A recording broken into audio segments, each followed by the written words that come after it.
join back in with our adventurers. After last week, the group had split off with Eleni, Volu, and Dante heading up and meeting Demetrius, a interesting, elusive servant, or appearing to be servant, of Madame Oracle. Upon arrival to a fairly dilapidated tower in a dusty area of the Zenith Ward, they were greeted by a floating quill of sorts, with a large feather that spoke to them and almost seemed a guard to any entry from people that would annoy their master. With some words and some money in the end, they did manage to get through and strike a deal with Demetrius, who does think that they might have a solution for Dante's possession problem. What can go wrong? What can go wrong, indeed. That's like fatal last words, that, Chris. Isn't it just? After which they headed back out and went down to do a little bit of research. We join them now as they finished up their research. They've gathered some food on the way home, and maybe are you trying to be sneaky as you enter the storehouse or at all? Like, how are you planning to? Because you go and get your food, that's all normal. But how are you have you thought? I think Eleni would have thought about it potentially. I don't know if I'd have been thinking about being sneaky, although she's trying to generally be unobtrusive. But I think she's going to be more watching to see if anybody's watching where we're going, if that makes sense. So it's more about being alert than trying to be quiet. That's why I make me a perception then. We're not having Dante doing flips and tricks this time. Dante's a bit more chilled out now. Oh, Jesus Christ, 12. It's okay. Doesn't seem like anybody's paying you any particular attention. As you pull up and you sort of, get out, and what are you planning to do with the vehicle? Oh, did we not take that back? No, it's by the library at the moment. We left it at the library. Well, I didn't know if you would leave it at the library. We wouldn't have left it there. We would have driven it off to wherever we're going. But this is what I mean. I assume you're pulling up. Are we hiding it because it's quite obvious? Are you planning to leave it on the street? Are you planning to try and pull it around the back? There is an area like alley around the back. I thought we had to take it back though. Yeah, that's up to Dante at the minute. I didn't think they'd given it to us. No, they haven't given it to us. But Dante will probably pull it around the back, keep it, put it in the garage, lock it up. There isn't a garage, but there is an alleyway. Oh, well, there is now. Yeah, no. That's how this works. It's my world too. Yeah, Dante is it's hallucinating a garage. It beep beeps and everything. And then Volu comes over and it's just a sheet. A bit of canvas over the top. Yeah.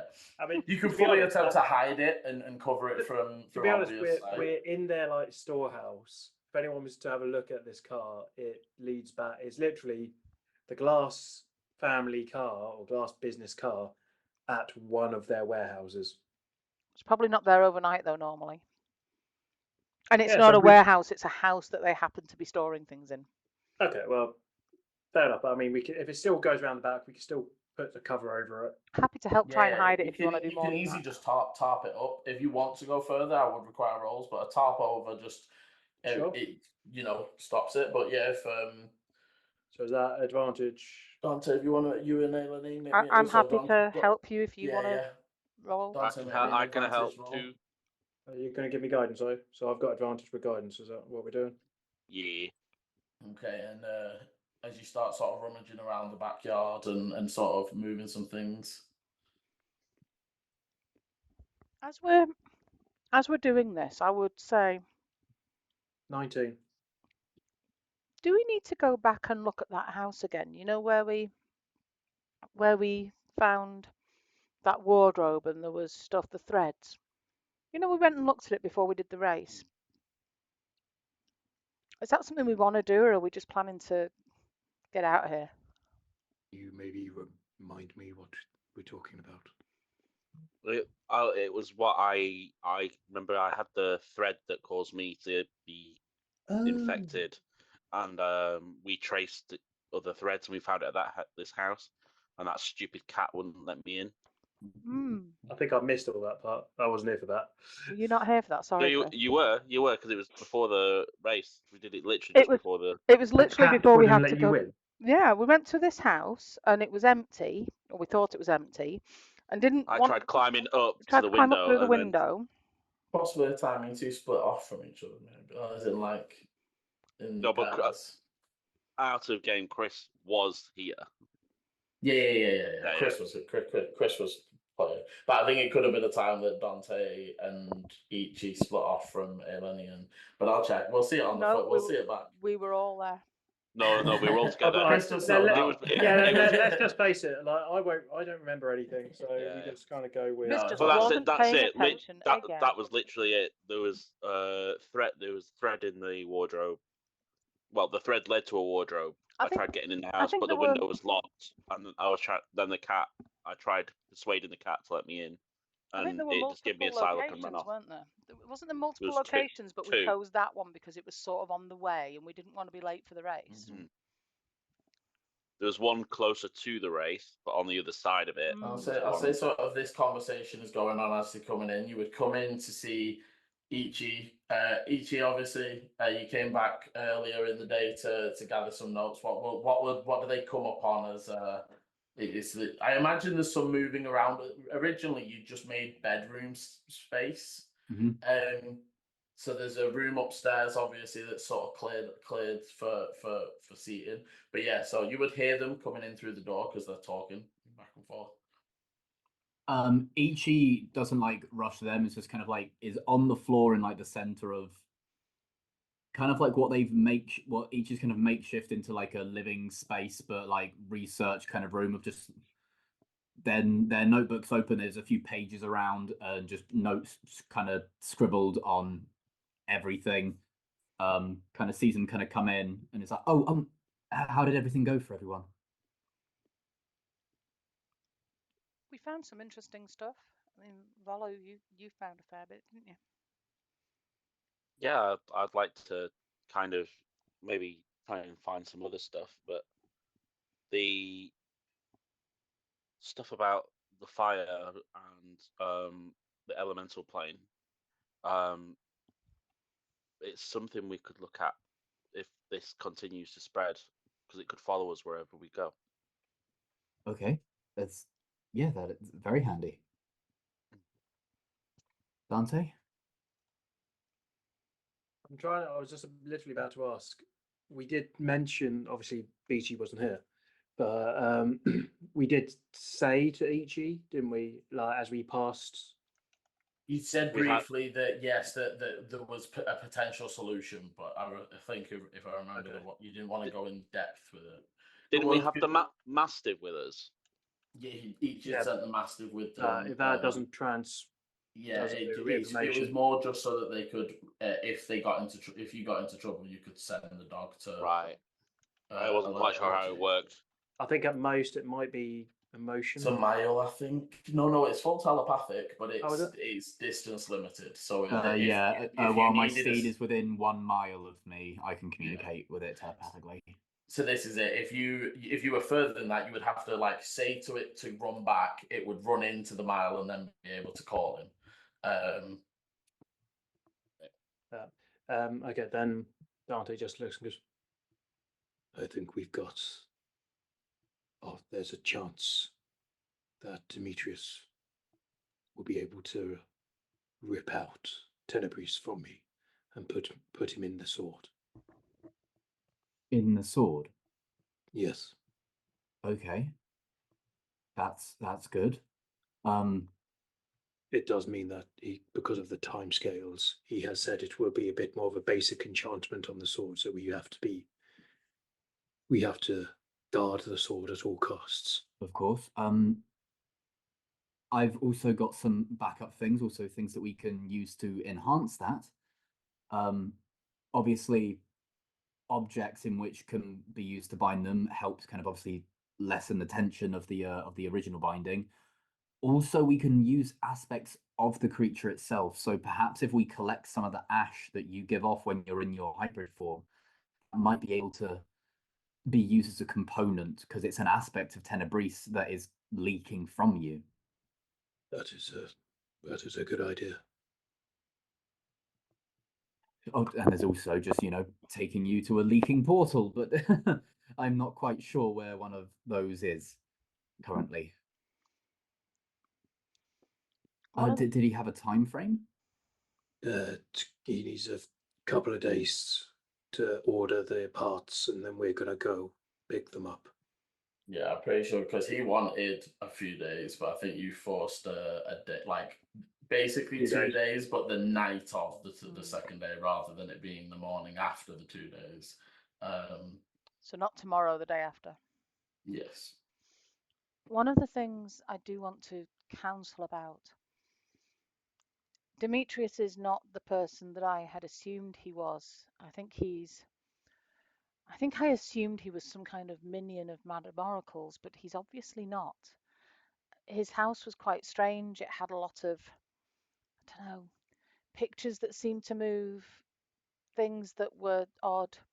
And on our way out, there were two really odd visitors. One in particular was scary. Do you remember when we met and you did something, Ichi, that frightened Volu and Dante?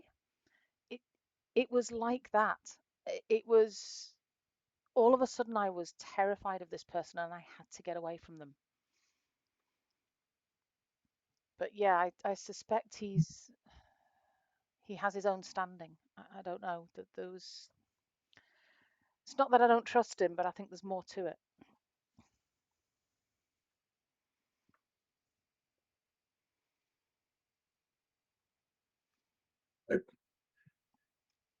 I didn't feel fear. You had gone. you I raced assumed you were off. talking. I assumed you were talking about the two figures. Yeah, but I think you just that went lost past us. them and got in the car, didn't you? He stared at me. Okay. I don't like people staring. Was it an odd stare or was it the usual he looks grumpy kind of scare?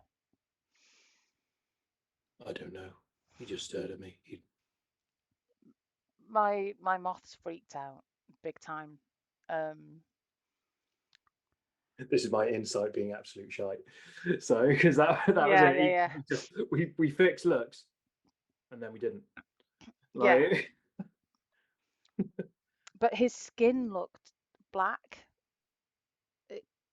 I mean, he was pretty much cloaked head to foot, but did you see it, Volu? There was something weird. Yeah, on his neck was it was almost like black and ash coloured, going up towards his face, and then at that point I had the feeling I had, and yeah, I couldn't even look at him, and I just needed to get away from that point. And I had those creepy figures tell me off as well. Are you sure you didn't do something? No. I think he went to touch a knob. No. And a wry smile put. The tower itself, where Demetrius is held up, has lots of enchantments involved, probably potentially other soul binding already. If we were made a sudden move, sometimes they would react before composing again.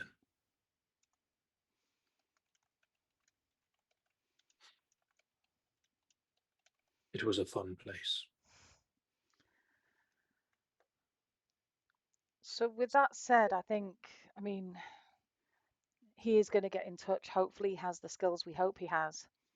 But I don't think we should completely let down our guard. It is good to have other roads to walk if this doesn't work. I'm concerned that I don't know what this ritual is and that there might be a point where perhaps Tenebris isn't in you anymore, but you may be vulnerable, or I suggest we need to be there to guard while this is happening. Yes, he did mention there is the chant of death in this ritual. He did mention it was also potentially for himself as well. Hmm. Though I get the feeling it's probably more than my share. And I'm sure he would. He's not the kind who's going to sacrifice himself if he could, you know. No. He has nothing to gain from dying. But, however, he is a coward. And I did threaten him on the way out. Which is all very well and good when you have all your powers, but when you're stuck in a magic circle of some kind with... I may be trapped, but this is where you guys... The priority will be the sword. Yes. Doesn't matter what will happen to me, we do not let Tenebris go get out. This is what I'm worried about, because when you first propositioned him, he asked if he could keep Tenebris. Mm. Well, don't let that happen. This is my only ask of you guys.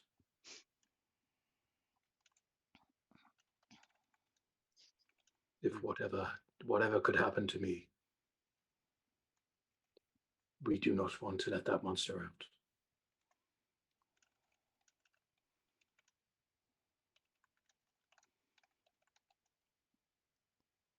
You'd all be able to sort of begin settling in for the evening. Is the plan to sort of obviously there's a while until you need to rest. I'd say you probably be able to get maybe 2 or 3 hours of downtime if anybody is doing anything, or just put it towards research if you want to sort of go over things and sort of share things that you've been looking into. I'd go into a bit more detail about what I learned, and like the fact that the Brass City is kind of a whole civilization, and got a trading hub, and that what we may have saw when the flame sprite appeared to Tenebris is that the flame sprite and the Tenebris appear to be working for the same master.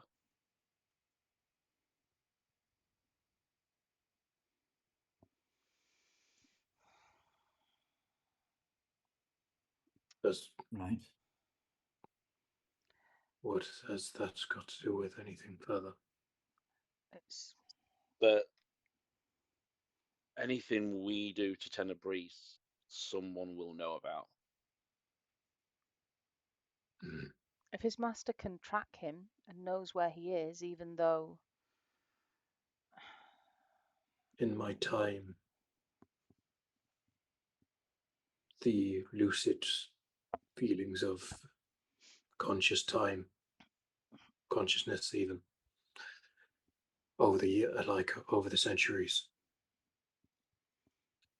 I don't have much recollection.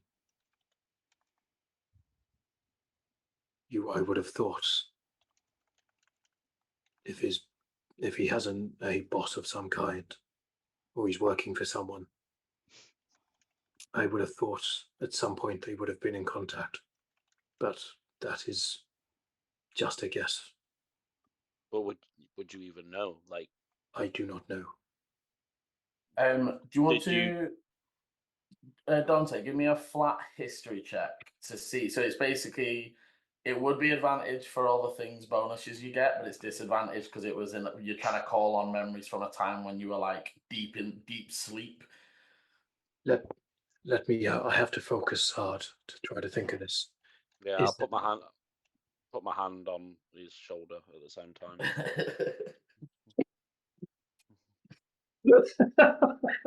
I like it. I'll go it. Go on. Oh, natural 20 Nice. I take my hand off. with a 4, Yeah. and that's with a +6, so 30. Nice. Wow. Okay. So almost you don't know, and you don't know whether it's the use of his powers or the leaking through of Tenebris, but you have been getting more clearer images. As you sort of sit and focus for a minute, you find yourself sort of flicking through memories and thinking about times. And while no, there was definitely never any time that you like went to a master, there were lots of times you spoke to the fire.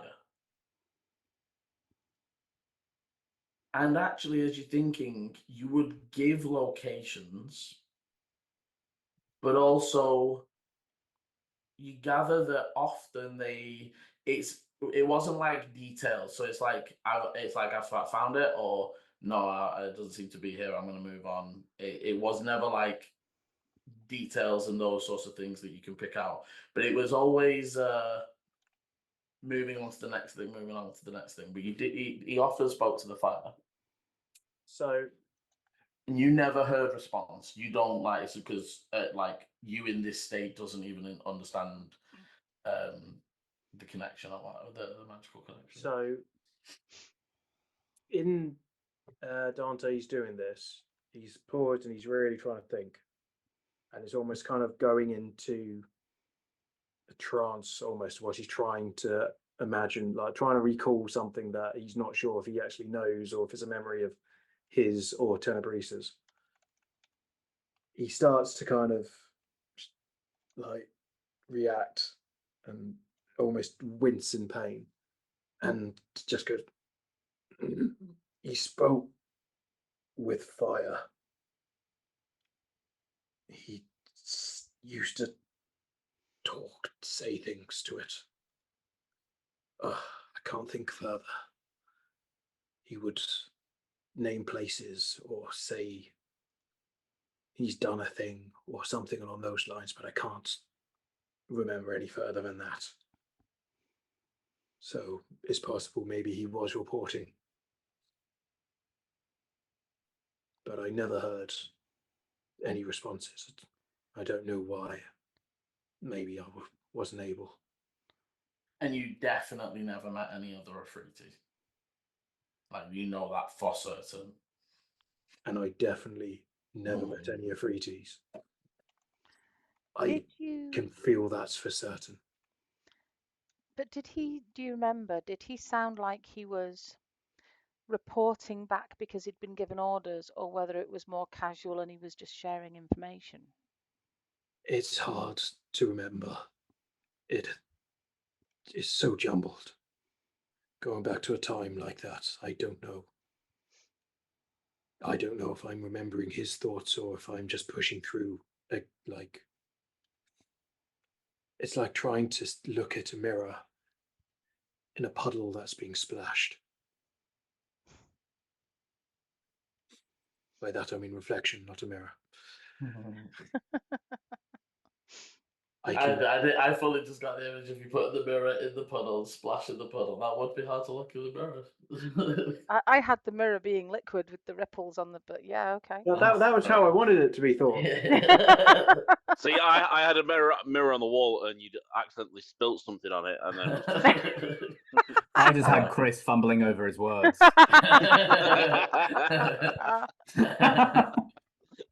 Love you, Chris.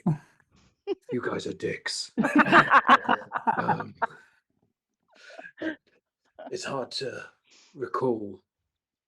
They're just flashing of images and ripples in the air. But I just know that sometimes he would say, I haven't found it here. There is something that we need to bear in mind, which is if we do bind him to the sword and he has less ability to take over you and to send out communication, there is a high chance that whatever person he was reporting to will send people to come look for him, because whatever being he reports to will not like some of his property being taken away. Maybe. So as much as we won't have to deal with him in the immediate interim, we may have to deal with other things from the City of Brass coming to collect. Maybe we should find a way to mask the sword's presence. Oh. Where's he gone? Where's he gone? Sorry, no, I've just heard lots of banging, and I wasn't sure what that was for. Hang on, 2 seconds.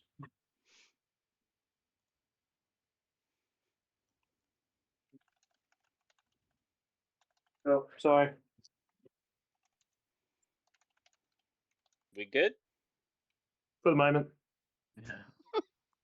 No one's trying to break your door down then. I kind of is what it sounded like at first. That was why I kind of, and then it sounded like it was coming from around the side of my house, which is where my car is. So that was why I Sure. kind of checked that, but nothing's there. Sure, a fruity master. Knocking on my door. Gonna bind my He's taking the boys. role play to like the next level. He's sent a guy to actually come and possess you. So send a guy to break your kneecaps, because that's what the mafia boss would do.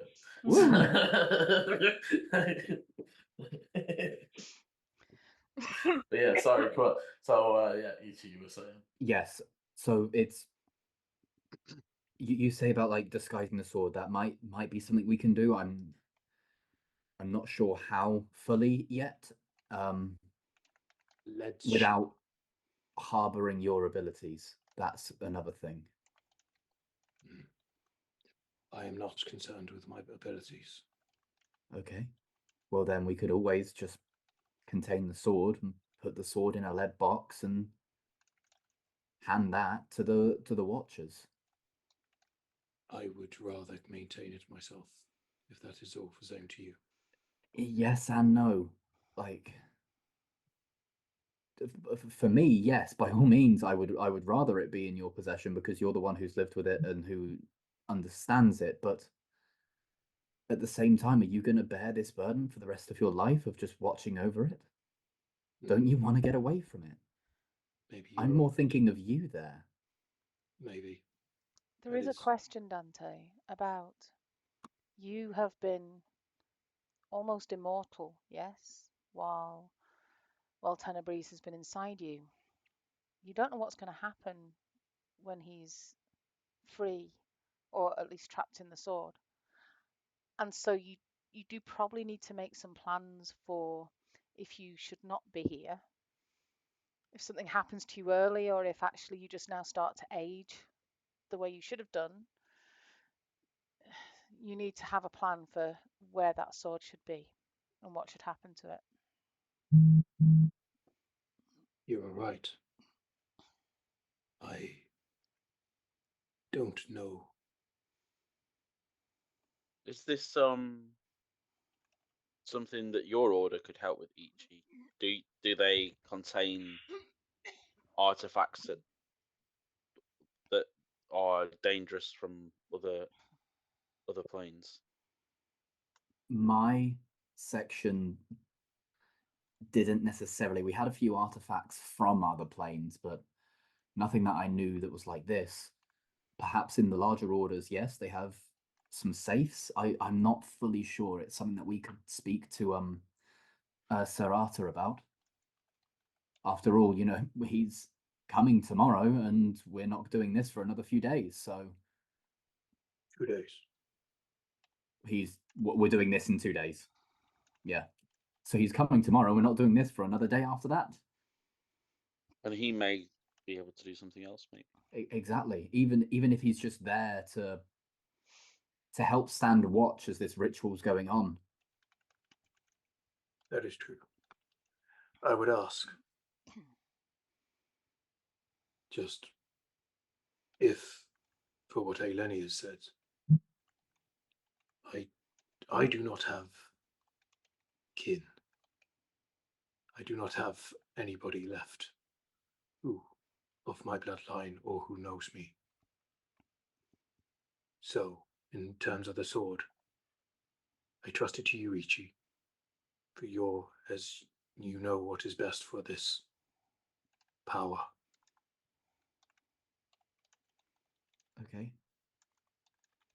I trust that in your judgment. It's all fine and dandy saying that, but you're not going anywhere. I don't plan to. Good.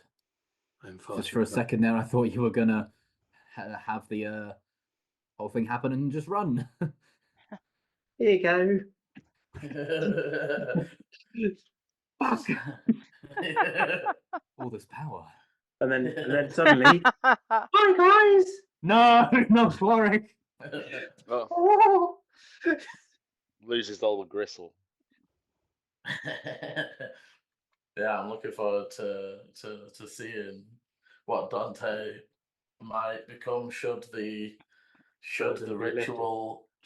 ritual go well. Which is obviously going to go well, Liam. I don't know why you keep saying should. We all know it's fine. Foreshadowing. But it's all going to be No, fine. it's gonna be fine. If you send out positive things, I've just realised I haven't been recording anything for them. But That's okay.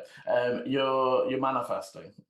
yeah, exactly. You send out positivity out to the universe, it will come back to you and fold. So that's why everything's going to be fine. Liam clearly has no plan.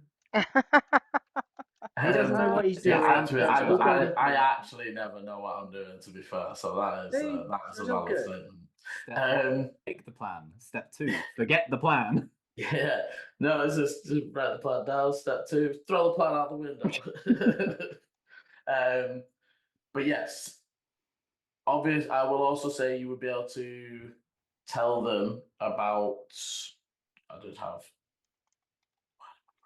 What else did I have?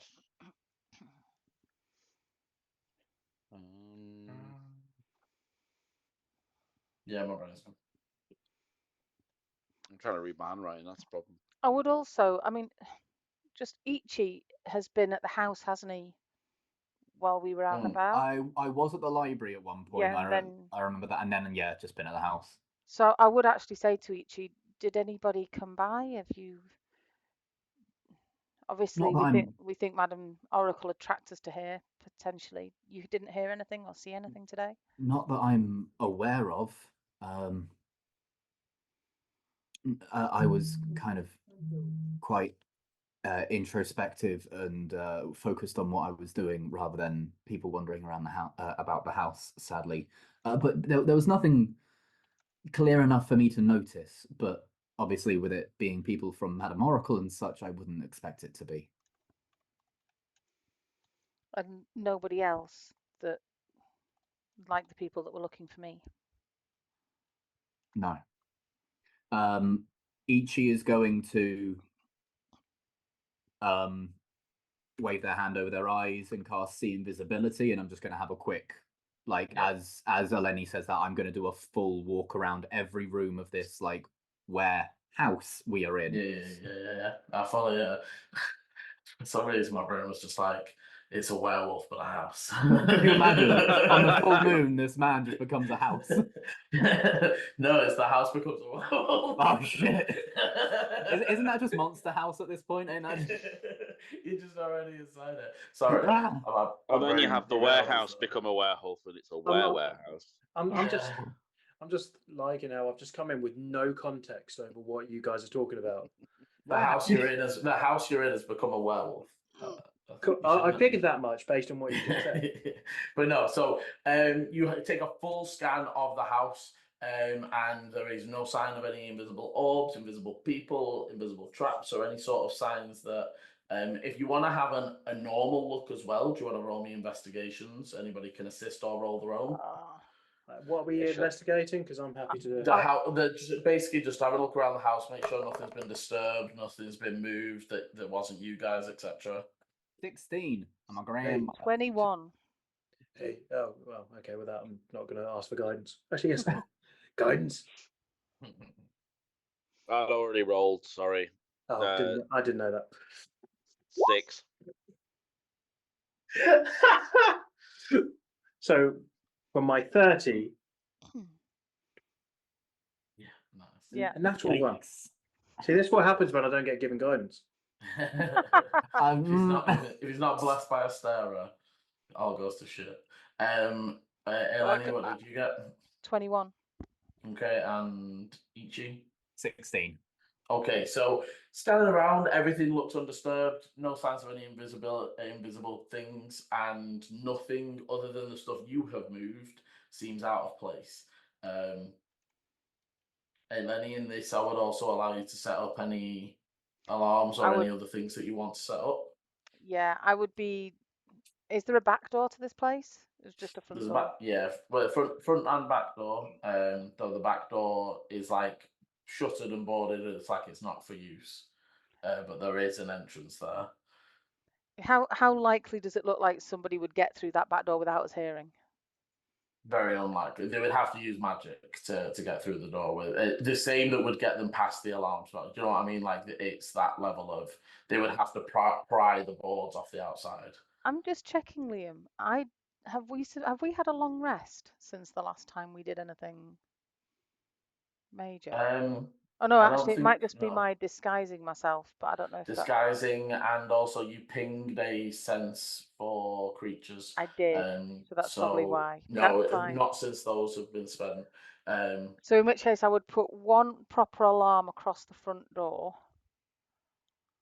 And I would probably try and set other more mundane sort of traps, maybe something that will jingle if a door opens, or, tripwires Yeah. and that kind of thing around the house as well.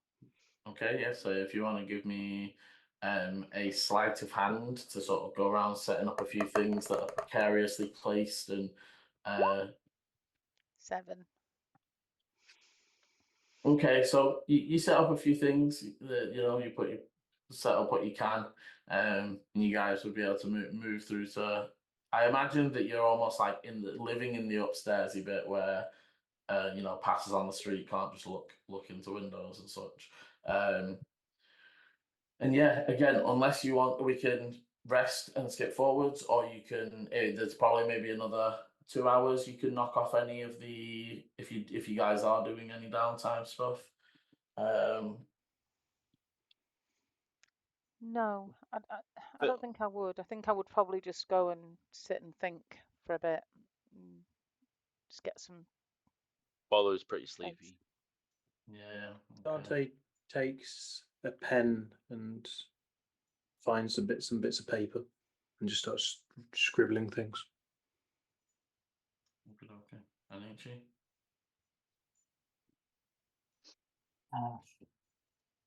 Nothing in particular. Just wind down for bed, really. Nothing extravagant. Okay. And what is the sleeping arrangement? Because there isn't like functional beds. Are you all just doing? I was imagining bedrolls, because you said this That's place it, didn't really have furniture in it. It's just like boxes Doesn't and have stuff, isn't it? furniture. How are you tying? What are you tying yourself to? Obviously. The manacles. Whatever you guys fancy. I mean, we could hog tie it. Wonder if there's a radio.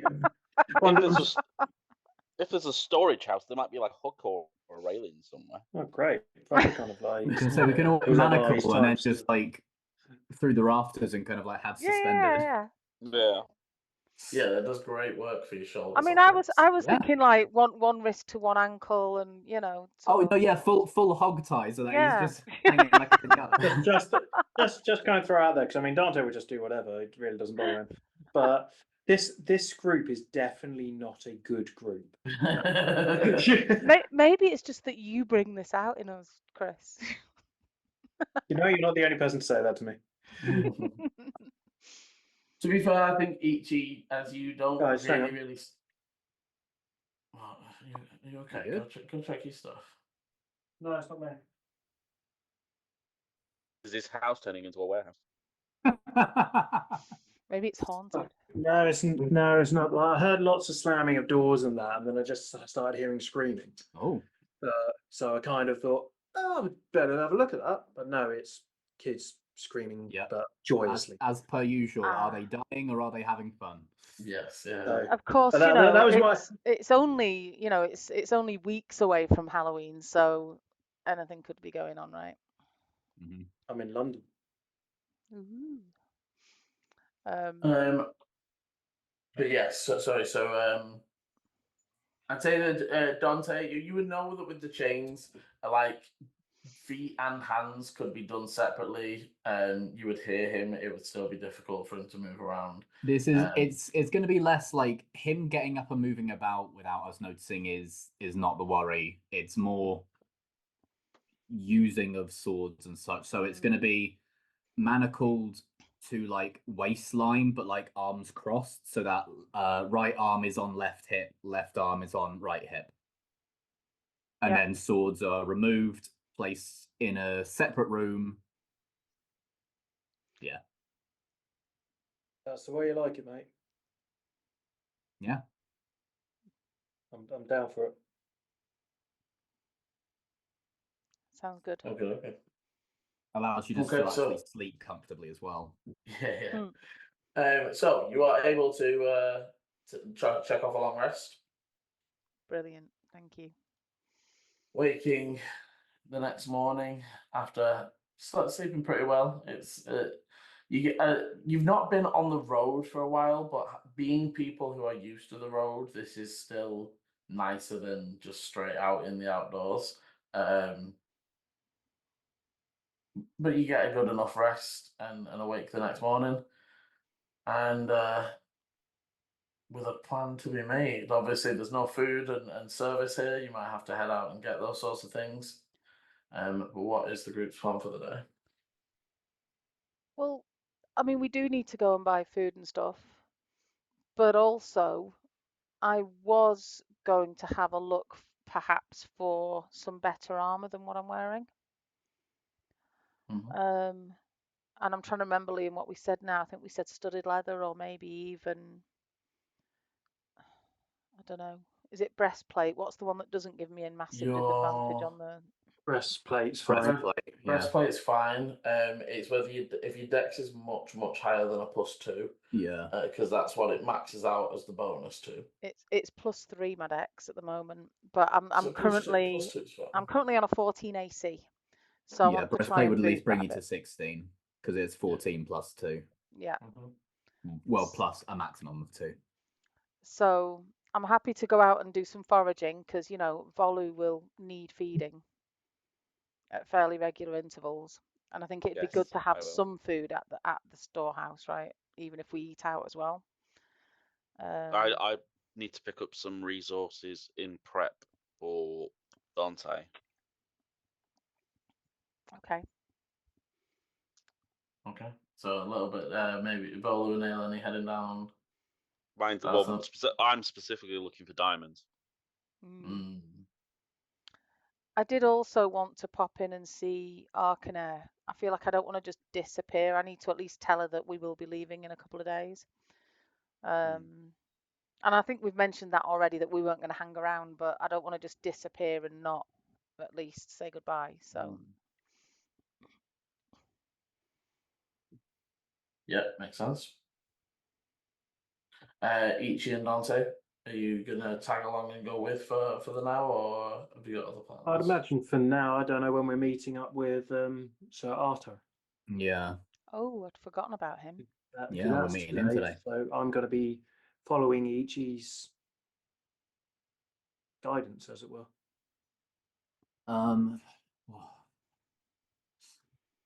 Arthur didn't give me a location in which he is. He just said that he was on the outskirts and was returning to the city today, didn't he? I thought you meant the Bloody Banner. he would. Yeah, he would be staying. Bloody his Banner, group that's stay it. at the Bloody Banner. And that's where we were staying. Yes, it's where we were Cool. before. Originally, yeah, where you guys were. That is the most common, it's the most used of visitors and passers through and such.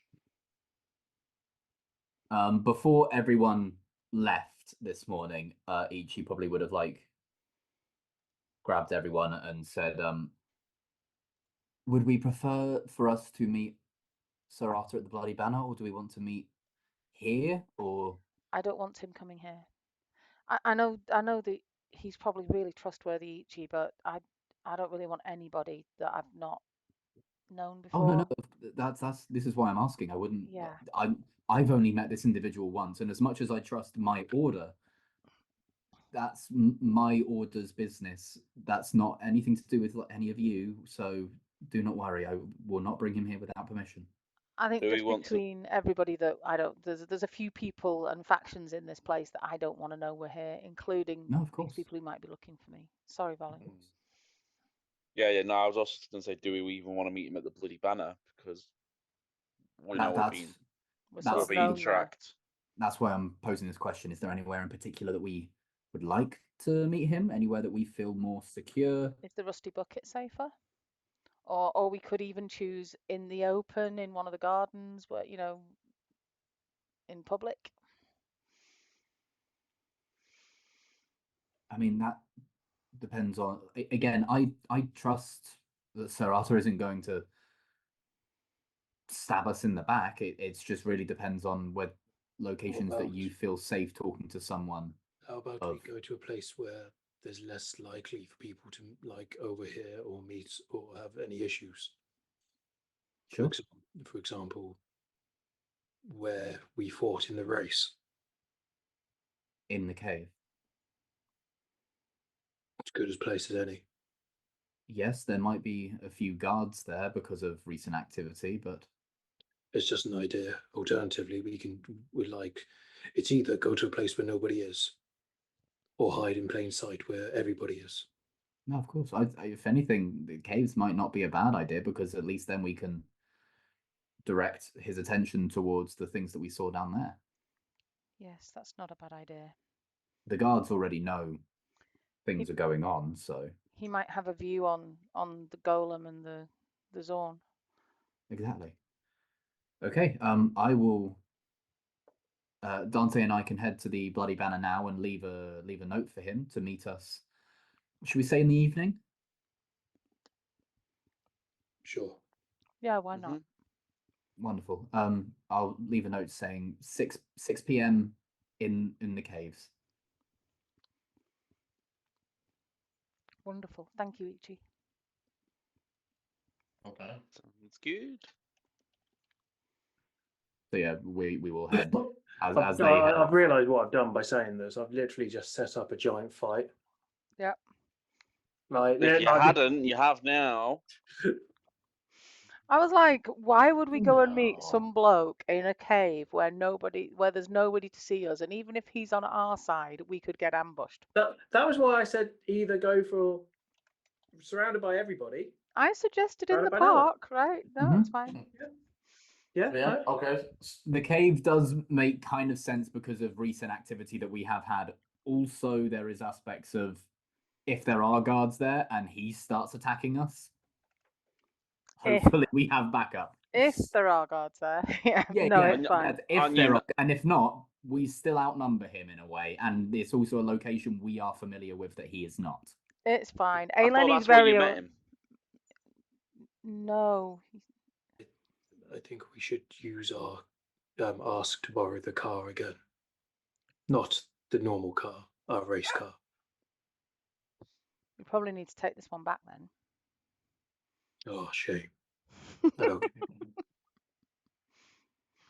I was going to say, Eleni is fully aware that she's being paranoid, so her agreement to meet him in the thing is just her going, don't be so stupid. Like, you can't be paranoid all the time. Surely nothing will happen to us in a big dark cavern. We'll be fine. Yeah. There's that saying, just because you're paranoid doesn't mean people aren't after you. Mm-hmm. So like, Just Yeah. because you're paranoid doesn't mean you're wrong. Exactly. Yeah. So sure. Are we? If Dante, Dante's going to Ichi- get in the car and I was take. going to say, if Dante and Ichi take the car back to collect the other vehicle, then head down and drop off the note for. Thereafter. I'm thinking that's the fastest way across the city because you're going to have to go up to the top to the Zenith Ward, and then you're going to have to come straight back down to the Crucible. Mm-hmm. And Eleni and Volu head to get some food and into the market. Yep. Yeah. Sounds good. Okay, so you would probably know where are you lot gonna meet? I think it's like, or are you just gonna message when done, or back here? I don't know if that what's your plan for after. So we're going to go to the market. I would probably want to take stuff back to the house so we're not carrying it around all day. And then, like I said, in the afternoon, I might head up to the temple. So that's my thinking at the moment. Okay. Okay. So you get Dante and Ichi jump on their vehicles and begin making their way up to the Zenith Ward. It's not too early morning. It's about mid morning. The sun's sort of hitting the city nicely. As if we're leaving, Dante's going to take special care of trying to leave, like, especially the direct building, but like even in the area, just to try to avoid anybody. Yep, give me a stealth. It's moderately busy, as you can tell that a lot of the city is sort of returning back to normal function. The festivals are over and the announcements are all done. People, you know, there's going to be obviously a few days of people hanging around to sell what they can. People are getting ready. You hear the people passing by talking about, we need to get this for the journey back, and make sure the horses are ready and all those sorts of things. What did you get in your stuff there, Dante? 23. Easily taking back streets and side alleys, you manage to weave your way through. I'm going to pause on you there as Eleni and Volu. You fairly easily can make your way down into the market. You need to make your way all the way through the Forge Ward, and it's up to you. You could actually, if you go down and across, you could come across basically the side street that the Rusty Bucket is on. Is, if you imagine you're here, there, like down here. Are there Isn't places to isn't buy the armor along here, Liam, rather than going to the market to get? You could potentially search out some directs from the smiths in the area. There are some larger looking ones that look more like stores, but it's been hot because you're super look. You can't tell if they're like to order or stock. So what I'm going to do, I think, on the way there is I'm just going to keep my eyes open for anywhere that looks like a store, and then sort of go, oh, I'll go there later. As we're walking through the forge, because I think you said originally there is quite a lot of manufacturing, isn't there, in this area? Yeah, because the actual market is a lot of the actual it's stuff that common people would come and it's everyday stuff. It's not always, obviously, because you've arrived during a festival, there is stuff for armors and fancy things, but once it sort of begins to return to normal, it will just be more produce and Yeah. cloth and silk and those other sort of things that you would need for everyday life. But yes, make me. I don't Would even. we- You wouldn't need a perception. Sorry, go on, Bowler. would we be passing the house with the thread? I think we No, would, that wouldn't we? is I thought that not was in the. anything. That I in thought that was in. Forge. Can you put the other map on? I'll I thought that was I- down in the side crucible piece. So what are we looking for? Sorry. So you guys are currently Yeah, up in the sort of north lower we were over near the Forge Vicar Ward. stuff, weren't we? And then obviously the Rusty Bucket's down here. and it was round here, wasn't it? Well, where's my ping? You have to hold to ping. Oh yeah, you can do that. Yeah, it was around here, wasn't it? The wardrobe one. Yeah. Yeah, you could go and take a little look by Yeah, we could go do that. Okay, so I'd say Eleni, on the side streets, not so much, but as you get a little bit further from the Zikar processing plant, you can tell that like where you guys are, it is a lot of the houses and buildings are dedicated to the very large processing plant and mines nearby. But as you get a little bit further away, you would spot on one of the corners of a main street a fairly large smithy that does seem to have it's all open, but it's almost separated into like the counter area that's over on one side. You can see it's all still made of metal, and definitely would be fire resistant if not proofed. And then the other sort of backside is sort of lit by a glowing red hot forge that you would be able to note. And the name on the front is the Black Anvil. The Black Anvil. Okay. Yeah, I would sort of mentally note that, and just sort of trying to remember where we are and look for a landmark maybe. remember how to get back here later.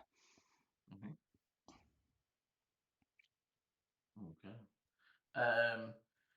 And making your way back, are you gonna do it just from memory, or are you gonna try and are you gonna use I'll try and spells? do I it. would say No, I'm going to try and do to it get from back. memory. Okay, so drop me a survival to see if you can get back to. No, not for you. Sorry, Mum. You can Oh, easily sorry. remember where this Yeah. corner is. I'm thinking about getting back to the house that you sort of visited once while following Yeah. a spell. So survival. Oh, A right. survival if possible.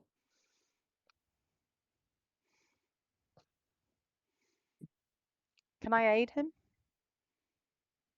He hasn't told me what it is yet, so yeah. You can roll again, or you can roll your own, Eleni, if you want. I can do that as well if you want. See if I can remember. 10. So no. That was better than what I got. Oh wow. I've got +6 survival. I've got +7. And I got 8. Oh wow. So I'd say that you guys you get into the rough area, but you get to the point where like all that again, and this city is hard enough because all the houses are fairly uniform. They're all the same color of grey stone morphed out of the ground, and you know it's in like this rough area, but you can't quite remember which one exactly. I've still got locate object prepped. I didn't even use locate object. What did I use? I think it was okay object, was it not? Oh, I think it No. was. Yeah. Can't have been. No. It was something like that because we had pings where we followed. But they say if it was locate object, it would only find the closest one. I'm sure there were multiple pings of it though. Did somebody detect fiends or something like that because it was fiendish energy? I mean, I I can. can't have been. That wouldn't have been mine. That might have been Eechie's because mine just goes, yeah, there's some stuff within a mile, doesn't it? It doesn't tell Yeah. you the location. You know, in this distance, locate object would work regardless. Yeah. I didn't have it prepped, so that's because I was thinking about other stuff. Would he have known that we were going to do this? I suppose. No. Probably not. Maybe you do get to change your spells every morning, so Yeah, I know. I've changed them already. no worries. So yeah, That's a shame. and we wouldn't have known when I was changing them. I forgot Yeah, them. that's fine. So we'll just wander around for a bit, scratching our heads and being like, "Was it down that street?" Yeah, it's too much of it looks the same. Like Volu, you even like climb up and peek through some windows. You don't see like Can I it's look? not that. Can I look round for cats? See if I can remember the cat. Give me a perception. See if you can spot a cat that might live in there. Roll for cats. Roll for cats. Roll for cats. Just gonna throw out there. If that isn't a quote, this isn't an hour and 11 minutes on my thing. Roll for cats. 12. You see a cat. So you don't actually spot any, and actually you sort of look in a few windows, and it's like they don't have any. There's no cat balls. I don't see anything there. And like look in the next one, and yeah, you're just not really seeing much. And after maybe about 5 minutes, a dwarven, fairly like 300-year-old dwarf, like crick in the back, sort of walks out like, "Can I help you? You're looking for somebody?" Mr. Bigglesworth. Yeah. I spoke to somebody who was helping me with some weaving questions. Do you know any weavers around here? Give me a persuasion, because this guy does not want to talk to you. 9. doing so well. He literally just goes, tourists, stay off the grass, and goes, turns back around. And so, like, you see, they move up to the porch and they sort of sit on the chair on the porch, and then they just take the tea and they're just watching you. Just like,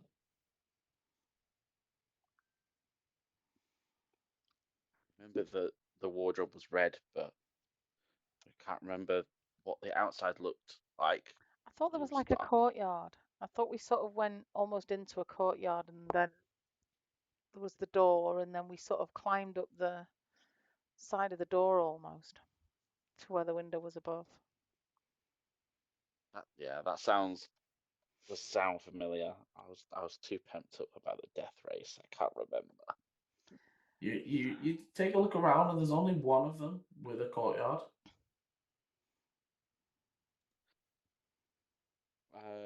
Yeah, so I'll go over and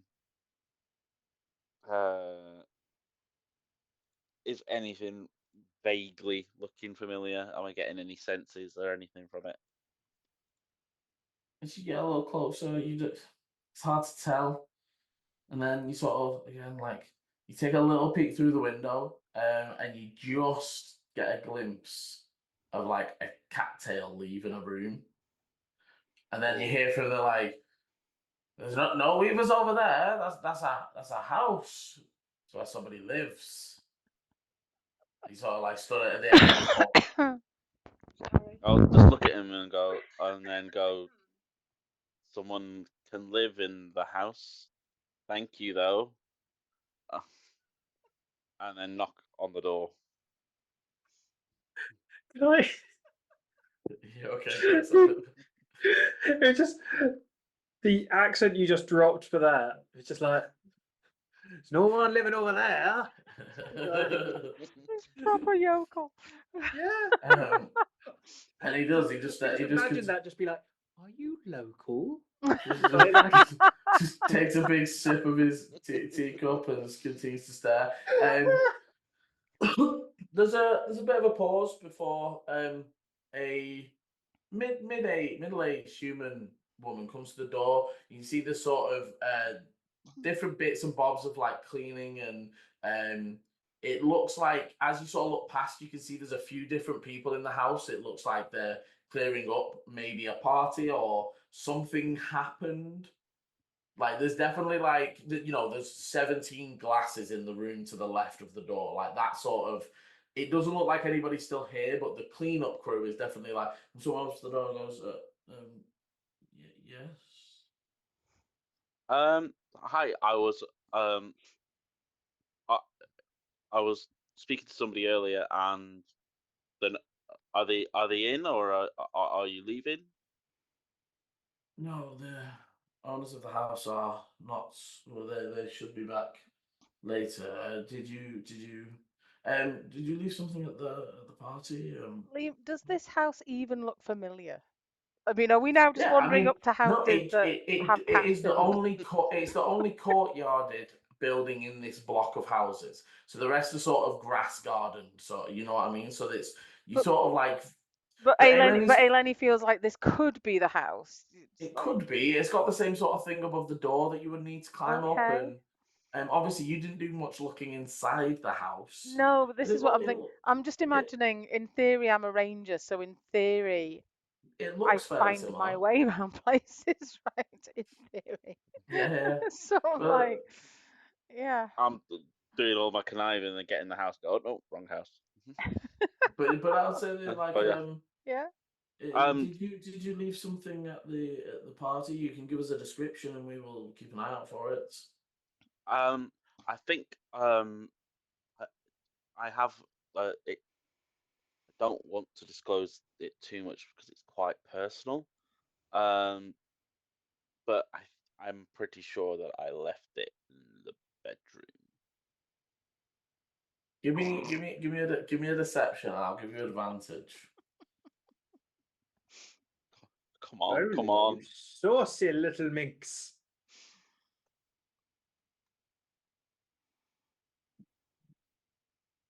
With advantage, yeah. Yeah. Thank you. Deception 17. What was the first one? The first one would have been 6. But yes, they look you over for a second, look at Eleni next to you, and almost like raise an eyebrow at you. Eleni's just Um, like not even meeting eyes. She's just wow. That we're not usually supposed to let people in. I could Stop, be. stop right there. I know what you're saying, and then I'll pull out a gold piece and put it in his hand. Oh look, they sort of like they take the gold and then just immediately like sleight of hand as if practiced over years of just that coin disappears into an inner pocket of their waistcoat faster than you can blink as they all of a sudden just pick up the brush that they were using to sweep up and are like, oh, this dirt's gonna take us forever, and just leave the door ajar and just start sweeping. And you would sort of hear them mutter like, oh, I'll have to come back here through here in about a minute. She sort of like sweeps through and they sort of like move on down the corridor towards what you can see as a kitchen. So as you can see this volume, there are other people moving around this building, right? Like you can definitely hear like clinking glasses. Somebody's washing up, and like, oh, bring that stuff through this way. There's movement in here, but there's an Okay. opportunity. I am little. I'm not. Yes. Volu is occasionally. What I'm going to do there, I'm going to turn around to you and go, you can turn invisible, and send you a. I can turn invisible for 6 seconds. I can get you in the room. I think what I'm going to do actually is use disguise self and become the person we were just talking to. Okay. Volu will like, oh, better plan. Because that'll last a whole hour. And then once you're that, I would say, can you guide me up to the room? Yeah, okay. So, very nice from both of you. You begin to move in, and you would see that while it's not that grand in size, like it seems fairly bog standard in its replication, the decorations inside give the air of a more grand, older money vibe. There's the old paintings with long dead old guys wearing armor and other things on that. However, as you look over everything, it does also look like a frat house.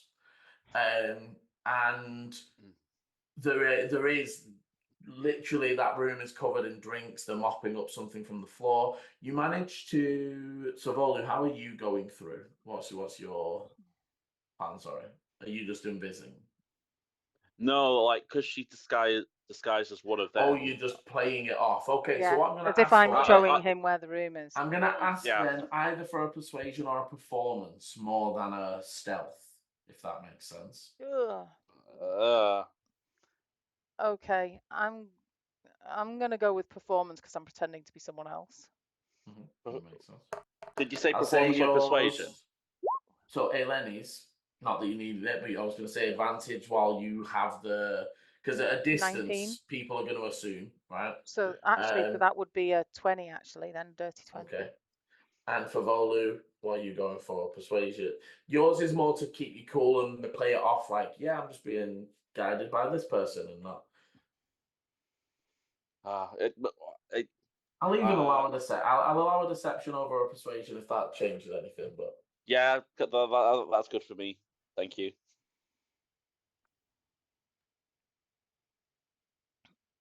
did it not matter? Well, it would have been a 4 if I did it as performance, but it was a 7. Is it 2? Wow. I think you need to put those dice in like a dice dungeon or something. I've changed dice because I'm like, this is bad. And wow. Oh man. Unfortunate as well, like not getting a nat 1 for the reroll. I would love in that one, but I've rolled 2 twice today as well. But yes, okay, so you begin to move through. The person picking up glasses and mopping up something on the floor, they don't really look up as they're just like busy at work. As you move in, there's like the lobby section and stairs leading up. There's the doors left and right that go through to a dining room on the left and a sitting room on the right. And then you can see the door at the back that currently has the real cleaner person sweeping and sort of collecting up the stuff from the floor, which you can see there's like bits of confetti, glittering parts. They're like sweeping up all these old wooden floors with like bits of like maybe paint on the floor, and there's drippings of paint. Where would you like to head? Are you heading like direct line for the bedroom? I think we're looking for the bedroom in this wardrobe, aren't we? We're looking for. Yeah. Okay. So you head on up. As you're moving round, you would you sort of get to the top of the landing, and there's again, it's not a huge house, but there's maybe 4 or 5 doors off this way, and one of them's open. You can see it's a fairly decent looking bathroom with a standalone tub, and as you're sort of coming up, the person, because as if you imagine, Eleni appears first as the person leading. There is a young gnome sort of in the bath, sort of like scrubbing some sort of green paint off the side of it. And as you come up the stairs, she's like, "Hi, Johnny, come over and switch with me." And then as sort of Volu comes into view, they're like looking at Lenny in like a disapproving fashion, if that makes sense. Like, Yeah. you know, you're not supposed to be fucking doing that, Johnny. If you get caught, we're all in fucking shit. I'm going to just mumble and try and get it at the pitch that the guy spoke, and just sort of go, "Be quick," and like just almost like shrug. Give me another performance. I'm Volu, gonna like grip wait. Eleni and give her some guidance. Okay, so I'm also gonna say, Volu, you're trying to keep you cool, but your eyes are like darting backwards and forwards. You're sweating, like, oh. I feel like the guidance. That's why I'm like, I feel like the guidance give is also half guidance give and half holding of hands. So it's 18 without guidance. And I think as the this member is looking over you and quizzically giving you a glance before they nod and allow you to move on. And that is where we are going to end part 1. Thank you very much for joining us. As always, thank you very much for playing and watching. If you're enjoying the adventure so far and want to see what happens next, hit the like, subscribe, and notification bell. And as always, roll well. Bye. Brilliant. I think that was about the right time. Yeah, that was good. We do like to split our party, don't we? Yeah, you do. Like, I've never been part of a D&D game where we split the party every single time. Every session. Like, Well, even when there's a fight, one of us drove off. To be fair, we sent him off. But if you're shopping and researching and stuff, it does just make me laugh. As long as there's always someone with you, then we're all right. Then we're all right. Yeah, literally. Okay, brief pause, drink, go toilet, etc. I do also very quickly need to look at our work thing. Oh, Paul, what did you roll? That's fine. About a 9. I do want to try and finish at 10 if we can, Liam, at the latest. Yeah. I'm knackered and I've got to be up tomorrow. So. And I'm actually quite ill, so I'd love to be able to just sleep. You're ill? Yeah, it's just a cold, but it has literally floored me for 2 days. You know COVID's going around again. You done a test? I haven't done a test, but I did wonder because last night I had a bitch of a fever. Do Like, a I test had- because it is doing the rounds again, definitely. Yeah, I wouldn't be too shocked. Right. So I need to get a hold of See a you in a test. minute, Liam. Bye. Did a bit. I was stupid and went out on a Tuesday. Oh, well done. I've done 2 days in York. Yesterday, didn't leave the office till 5. Got to the train station and they decided that the train was running, but it was going to stop at Hebden Bridge. Oh, So I had to then ring Rob to come and get me from Hebden Bridge, which is about half an hour away. I'm just knackered. And then tomorrow I'm going into hospital in the morning for a biopsy, which I'm Okay. sort of dreading. It's on my tongue. I'm really not looking forward to this. You're going to be fine. You're going to be amazing. You're brilliant at everything, and you're the best person in the world. So you'll be absolutely fine. Thank you, babe. I don't like dentisty kind of stuff anyway, and the thought of somebody actually cutting a chunk out of my tongue and putting a stitch yeah. in it, just I could, anywhere else, no problem. I don't know, there's just something about the fact that it's my tongue. So I've booked the whole day off because my planner, they were like, yeah, you'll be in and out half an hour to an hour tops. You'll be able to drive afterwards. I'm like, I'm coming home and I'm going to sit in a corner and play some shitty video game or watch crap on telly for the whole day, like with my duvet. I am just going to sit and feel sorry for myself all day. That's my plan. I think so. We all know, say, that Beechie's probably very much giving you positive words, but as he's been muted the entire time he's been talking, Oh, there's I didn't been... notice you were on mute, honey. Hey, neither did I.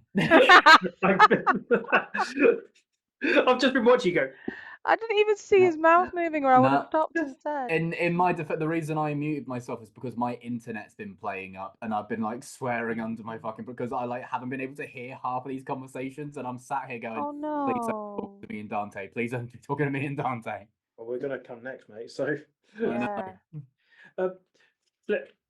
slight flip thing, Emma. Yes. At some point, I'm gonna Have you still got your dice roller Yes. in your environment somewhere? Yep. It's on the main environment, I think. It's in. I'm gonna have a little nosy at that because I've been asked You know purely that's as the very first app I built, don't you? It's ancient and probably really old-fashioned now. well, then it's something fun if you want to join in with me for something. So like, I've Yeah. been asked just something purely. It's for work, but it's not for work. If you know what I mean. So Mhm. when we score up points for how a piece of work is, we use like a Is it like website. poker? Are you using Yeah, like story point poker? Pointy poker. Yeah. So and somebody went, can someone just make us an app that does effectively the pointy poker stuff? And I was just like, yeah. And then I went, hang You know on, what? we all log in as the same user, so no. And then they kind of went, well, we do have this other environment that we do use stuff for. And I was like, well, then we're all our own users. So really funny. I actually built my first app in months yesterday because a guy at work came up to me and said, we've got like an IT kind of day thing next week. So I'm actually going out in York in the evening and stopping over. So this is going to be really cool. But he said, oh, I want to do this whole thing. And his thing is APIs. And he was like, it's really boring. Everyone's going to fall asleep. So I thought we could play a game. And he's decided that they want to do like, like word bingo. So he said he's going to have like a Canvas app with buttons with words on. And then every time someone hears the word, they have to press the button. And then he wants it to like keep score in the background. So I started mapping it out with him, and I'm like, yeah, you could just use a SharePoint list. We can create you a developer environment because you can share from there and blah, blah, blah. And we're doing all this stuff. And then he went, oh, but I want to do it all on my own. I want to do it myself. So I went, okay, here's the link to like the formula reference, right? Here's the, and I came away and I thought, that sounds really simple, but I bet it's not. So on this train last night, I started building this little app that's just got 3 buttons on it. And it's basically, if you press the A button, it should add 1 to the A column in SharePoint. If you press the B button, it should add 1 to the B. Yeah. With the whole point for us thing is literally, the data doesn't even need to necessarily need to be, it's for like a one use per time. So it's that kind of exactly the same as however you've done the dice app, which would be, so like, there's going to be a list of buttons on there. It goes like 1, 2, 3, 5. I 8, think it's 13, Fibonacci. 21. It is Fibonacci, yeah. So because that's how we score a piece of work. So like if all of us do it, and then if there's only two numbers in it, like but next to each other, we take the higher number. If there's any more than that, You we know what? discuss and I've revote. never got the hang of story points. I really don't like them. I'd rather put actual times down. I'm just more comfortable with it. I think that's going to take about half a day. I think that's going to take 3 days. Yeah.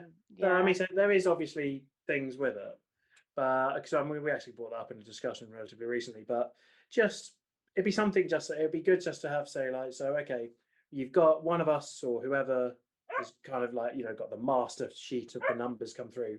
Mhm. They press a button and then it shows everyone's numbers, Yeah. that kind of thing. And just some like it's literally pointing poker as a counter set, Mm. and that's all I want. Like It it's just should be. something. It should be fairly straightforward, shouldn't it? That's what I thought, but then I was just like, I've never actually built any app that has kind of like lots of users go into it, but one person sees everybody's answers. I've never built anything like So that. yeah, so because again, I'm trying to do the same thing here. So I can definitely show you some bits around how to test it.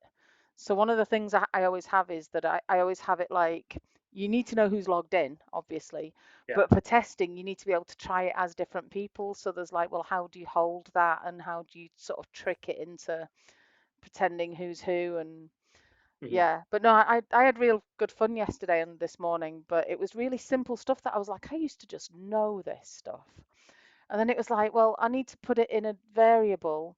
And do I want a collection or not? No. And then I couldn't work out why the first time I clicked the button, it would go from 0 to 1. And then I clicked the button again and it was like it wasn't doing anything. And I'm like, what the fuck? And it turned out that, of course, what I was doing was grabbing the data from SharePoint, holding it in a variable, and then saying it's like the variable plus 1. Except I've not grabbed it from SharePoint again. I'm patching SharePoint directly. So all I'm doing is just patching the number 1 over and over and over instead of actually the new value. But yeah, I got it working, and then when it's there now, so when he comes to me tomorrow or Friday when I'm back in and goes, I'm stuck, I can go, well, here's an app. If you're free, maybe some point next week we can Definitely. like, jump on and have a play. Yeah. Okay, but if we are ready. Yeah. So we join back in for part 2. Dante trying to throw me off there, but it's not going to work today. Except for it changed what you were going to say, so I count that as a win. He had to interrupt. But the group awoke, had sort of gathered together, had some rest, and awoke the next morning and have separated to go about their business. Volu and Eleni heading down, first of all, trying to spot themselves a smithy, maybe to gather some armor, before attempting to find the house that they had located previously. They believe they found it and have managed to convince and bribe their way inside. And in the meantime, Dante and Eechie have been making their way up towards the Zenith board. And that is where we will join in now.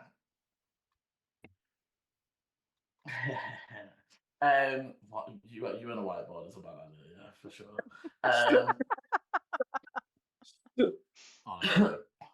But yeah, so joining in with Eechie and Dante as you pull up, you make your way very easily with Dante's previous stealth, moving through back alleys and only taking main streets when it's absolutely necessary, before arriving up to the gate of the House Glass estate. The attendant at the gate is different. However, you would notice the gates are already opening upon seeing one of their own vehicles. We just drive straight in there. Well, as you pull up, one of them will sort of step out and say, the masters are not in today. Neither Thaddeus nor his sister are around. Are you bringing the... We're swapping cars. We're bringing this one back, and then now you're having to bring out the winning car. I mean, you're welcome to check, but I know Master Thaddeus has been working on the car, but I do not know it is its state right now. But I will make a note for him to head on through. Go Thank you. on ahead. You are able to move through. And you know your way, so you make your way, you drive your way around. As you arrive to the workshop, it's closed, but you can it's not like locked and bolted because you know, as much as he doesn't want people peeking, he trusts the security. I'm okay with that. Yeah. You guys, are you leaving the other vehicle just outside the? Well, just leave it outside the where we were about to walk in, because if we can't Yeah. drive the other thing, we might as well drive this one back out. Okay. And you are able to make your way in. As you head in, it is dark in here. You will be, yeah. Do either of you have dark vision actually? Nope, I'm a human. I don't think Garundon do. No. So you would remember like from previous times that you've been in here, there are usually like torches and lanterns along the wall, so you could very easily light a few. And making your way through, you can see that there's different. Again, his workshop is in different states of. He's got different machines and things at different states of repair.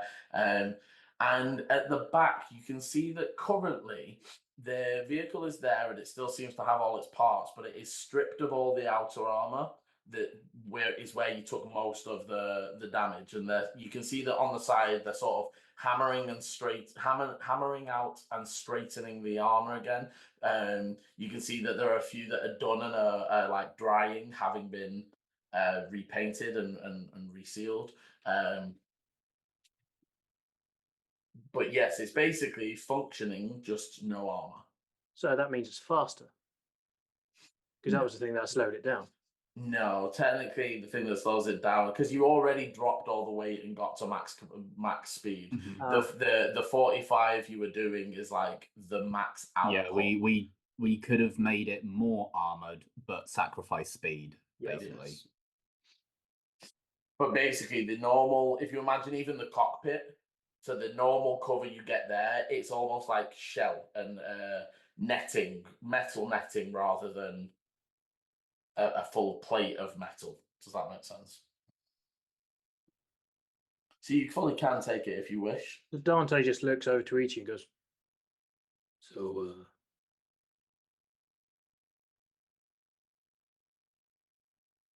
Yes. cool.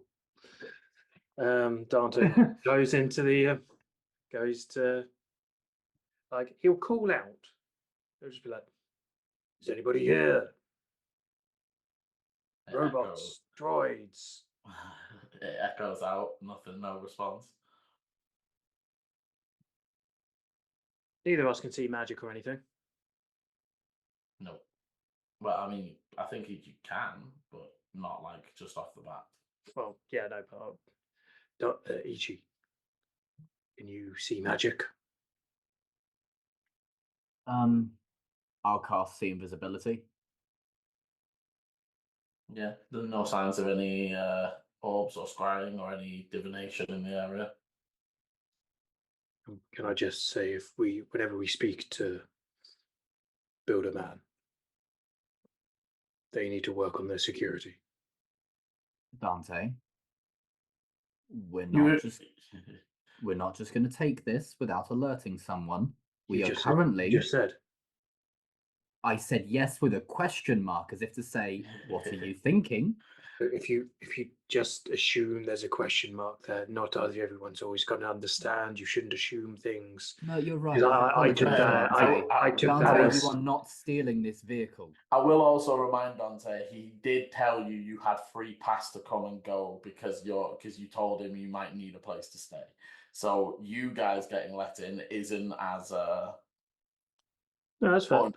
you know what I mean? I will, like, the gate knows to just let you guys in if you need a place. Well, he said we can come and go as we please. So. Yes, that does not include with one of the vehicles he is currently working on. And why did you say yes? I said yes with a question. See, look, you need to work on your communication here, E.G. You know what, Dante? At this point, I would much rather be talking to the other version of you.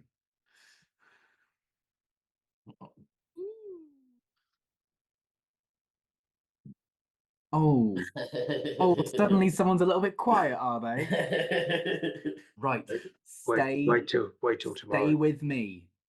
Don't wander off, and Ichi's gonna go wander like around the Again, workshop. he's just going to wander off. He's gonna wander to the workshop kind of bits. He's just gonna check in reception, see if we can get a hold of what's his name? Where's my notes? Bagheera. The builder's called Bob. No, Thaddeus. Bob, thank you. Thaddeus Glass. So yeah, I'm just gonna try and find any kind of like reception employee, anyone. Well, there's not really reception. There are a few employees around the main house, and you sort of get their attention and so, and then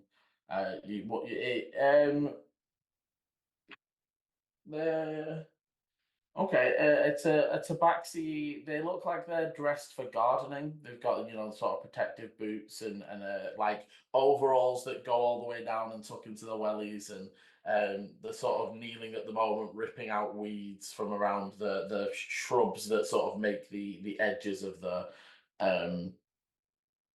fencing. Excuse me. Yes, they just continue pulling, but I don't suppose you know where Thaddeus Glass is. We are in need of conversation. I saw them leaving this morning, but it's going to. I don't know, but it looked important. The whole shebang went out. Investors and all. I don't know what it was for, but okay. I would assume up towards the bastion, maybe. Of course. Thank you very much. Right. We'll kind of like turn to Dante. And Dante is not there.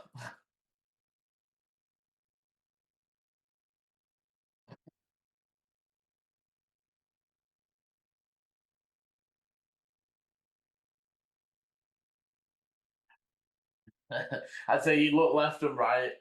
You're in that section of the very, very back of the house glass estate. There's a few, there's a few warehouses out here. There's like this strip left and right, nowhere to be seen that way. You're not far from the warehouse you were just in. Ichi slowly starts walking back towards the warehouse, muttering to themselves, I swear if that vehicle is not there, then Tenebris is coming out today. And as you arrive, you would see sat in the cockpit at the back of the warehouse. Dante is just sat, waiting for you to arrive. Can you remind me what your title is again? Currently, babysitter, adult of the group, someone who's getting very pissed off with someone who is so old as you are and yet cannot simply communicate and follow direction. You're the one we had issues with communication. You said yes. And if you're saying babysitting, do you leave babies unattended? Because you just walked off. Oh, I'm sorry. I thought someone who's over 500 years old could listen to me when I said, right, stay by me, don't wander off. Look, I've had a stressful time, but I don't think I look over 500. Dante, I understand that you're trying to put a light-hearted spin onto all of this, but this is serious. I know, this is our car. No, it's not. Get out.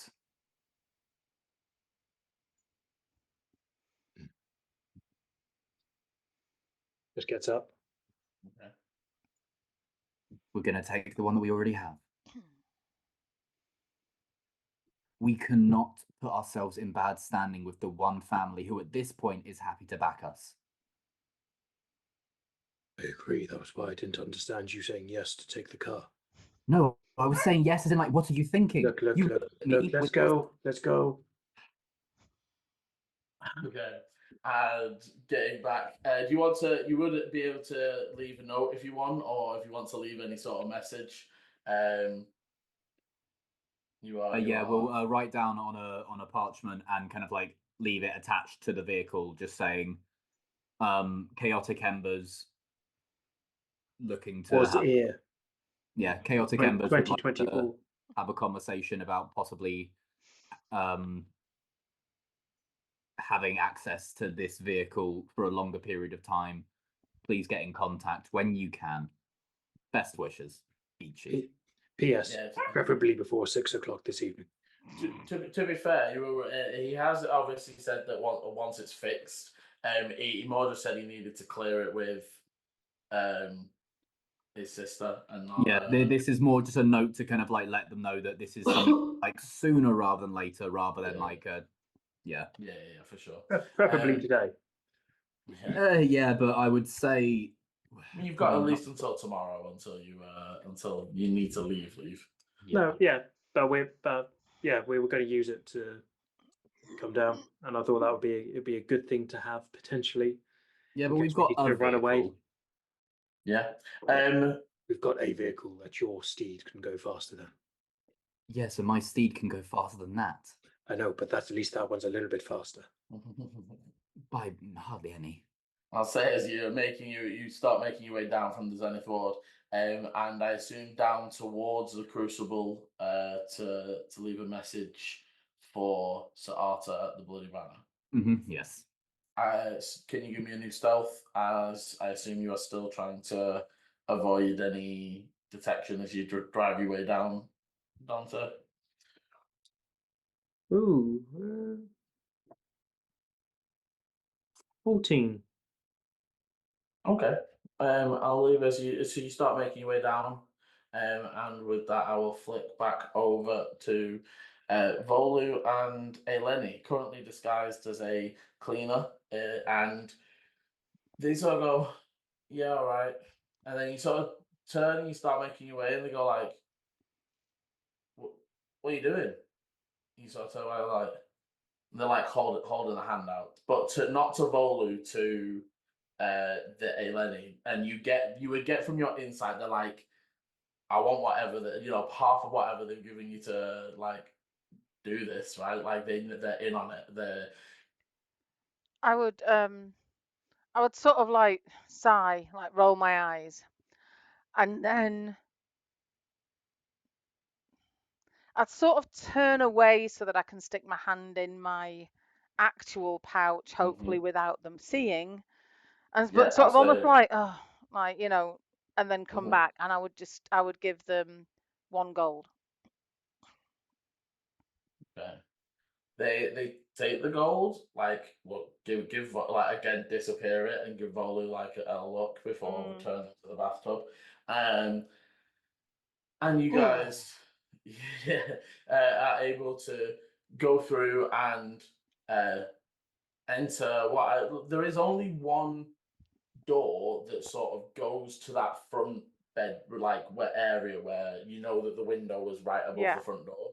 So you make your way down the corridor. Again, you hear some different noise from one of the doors. Sounds like like the fluffing of sheets and things like that. And make your way into the bedroom. As you enter, it is a mess. There are clothes all over, but in a fashion that looks like somebody got ready and couldn't decide. Like all by the mirror.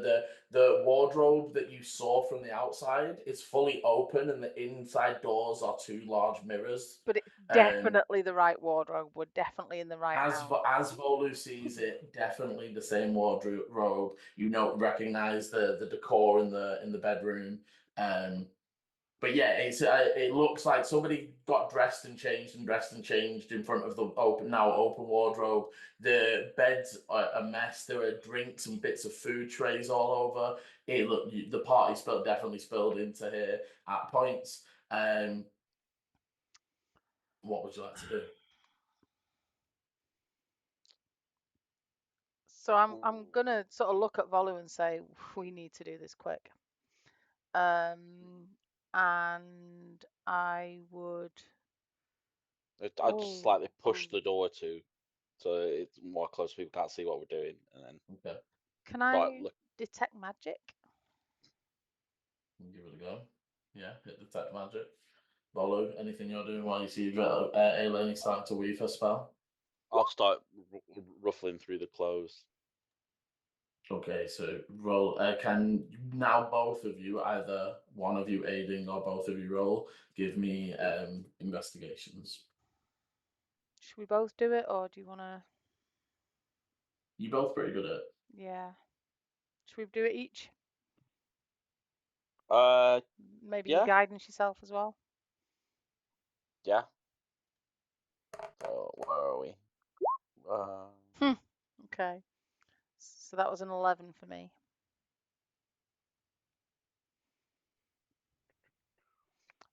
But yeah, is anything glowy, Liam, from the detect magic? One moment, sorry, I'm gonna wait for almost because you're doing this at the same time. I want to see what Bolu gets. Yeah. Yeah. What we're doing perception, right? Investigation. Investigation. Or investigation. Okay. Where is my default?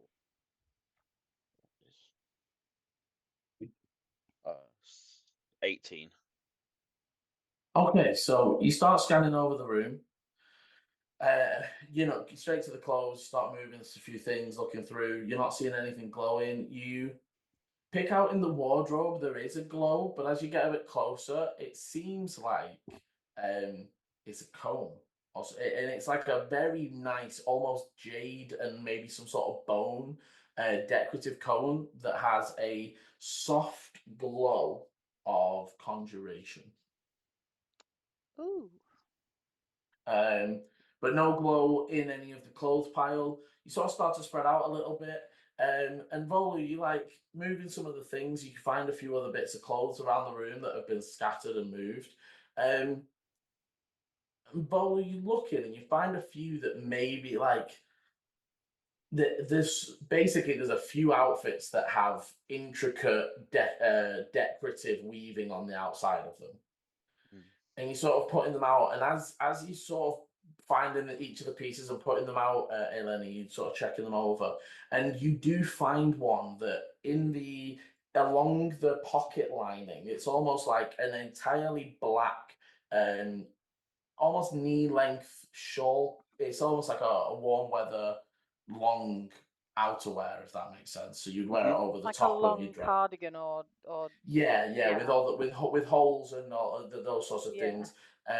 But there's some areas around the edges that have been decorated with a different colouring, and you notice the glow along those. Okay, I would call Volu over and show him. Does this look like the same thread? You take a look, and it's not the same colouring, and that's sort of why you sort of missed it. But I'd say now that you're looking, you almost start to like unpick like you did with the other piece, and the same sort of dusty ash material sort of falls out of the in between the tlinings, that would confirm it for you. Yeah, that's the one. So whoever lives here either hasn't been infected or doesn't know that is in this shawl. But I suppose both you and the woman who got infected, Gertrude. Gertrude, thank Gertrude. you. I had a G in my head, I just couldn't find the rest of the name. Both you and Gertrude started to have problems when you started to actually weave with the thread. If you'd have just carried that thread around for a bit, I don't know if it would have.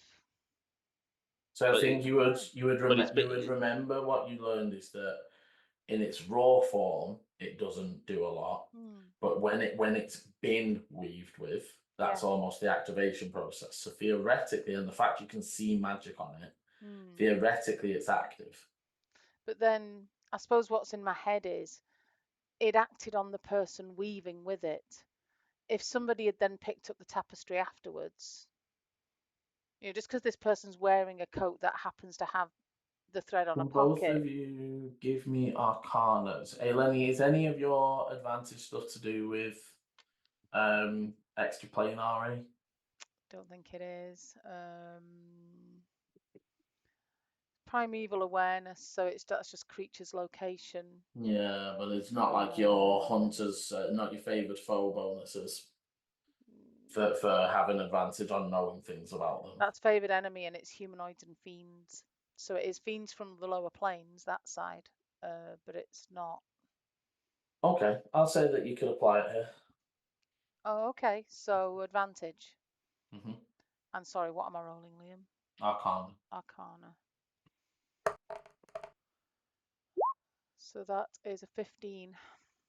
And Bola? 19. Okay. It's like 19, not 9. Yeah. No, I got you. So Eleni, you're thinking, and the first sort of thought that Eleni has is that a lot of magical items, like you can't really just like enchant the thread. Once you've done it, once you've made it into an item, it tends to permeate the item and that. And like your coat or like any other item you guys pick up, sometimes they need a tuning to. Sometimes you actually need to use it in the way. So like you can't wear a headband of intellect up your arm. Yeah. You have like in a lot of cases, you wouldn't just hold it and like, boom, I'm intelligent. You have to put it on, right? There's some of those items. So that's where you're sort of thinking. And then Volu, you sort of think, well, tapestries are supposed to be looked at, and you were supposed to show them. Like you were supposed to when they announced the winners and like showed them to the audience when you were finished. You never got to that stage of like using the tapestry for its purpose. If that makes sense. So do you think she's ever worn this? I mean, maybe somebody weaved it and then gave it to her, and it's just been stuck in a wardrobe.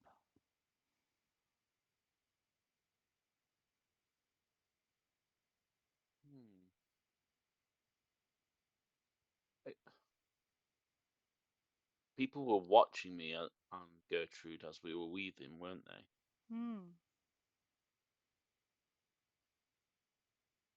Either way, do we want to leave this here?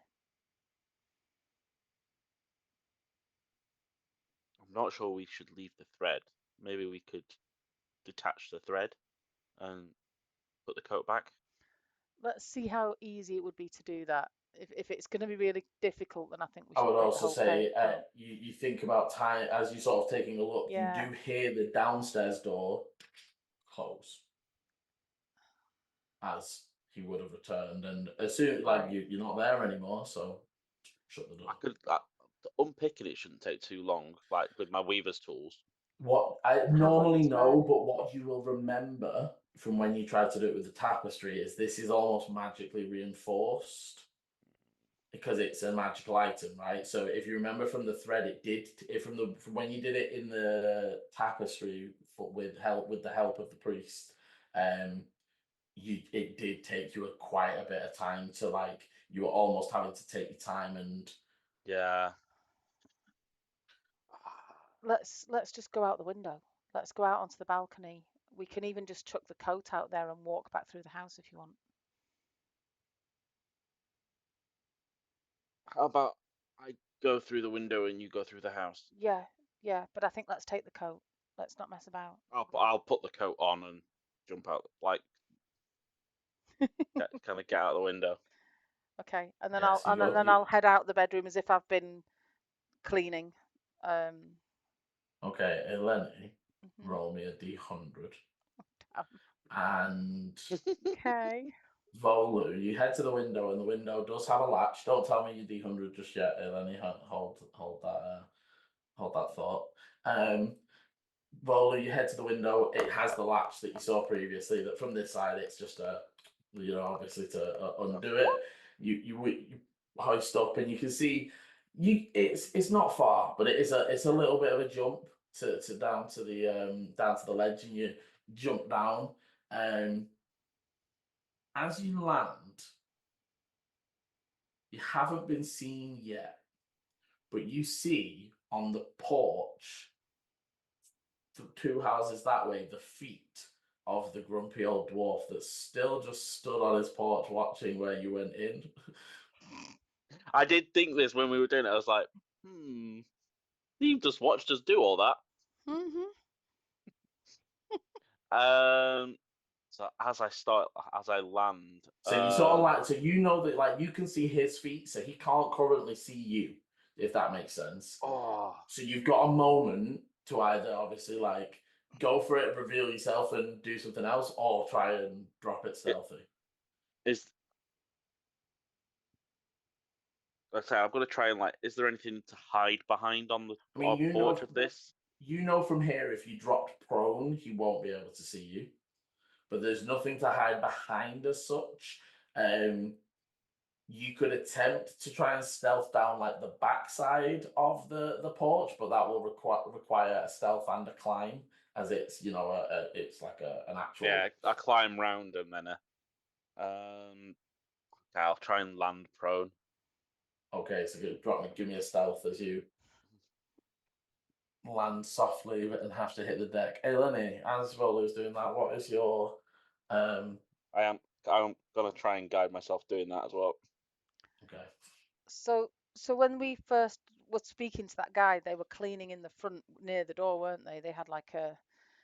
So I'm just gonna come out and sort of walk back down the stairs and just head back down into the main foyer or that main area where the party was. And what was your D100?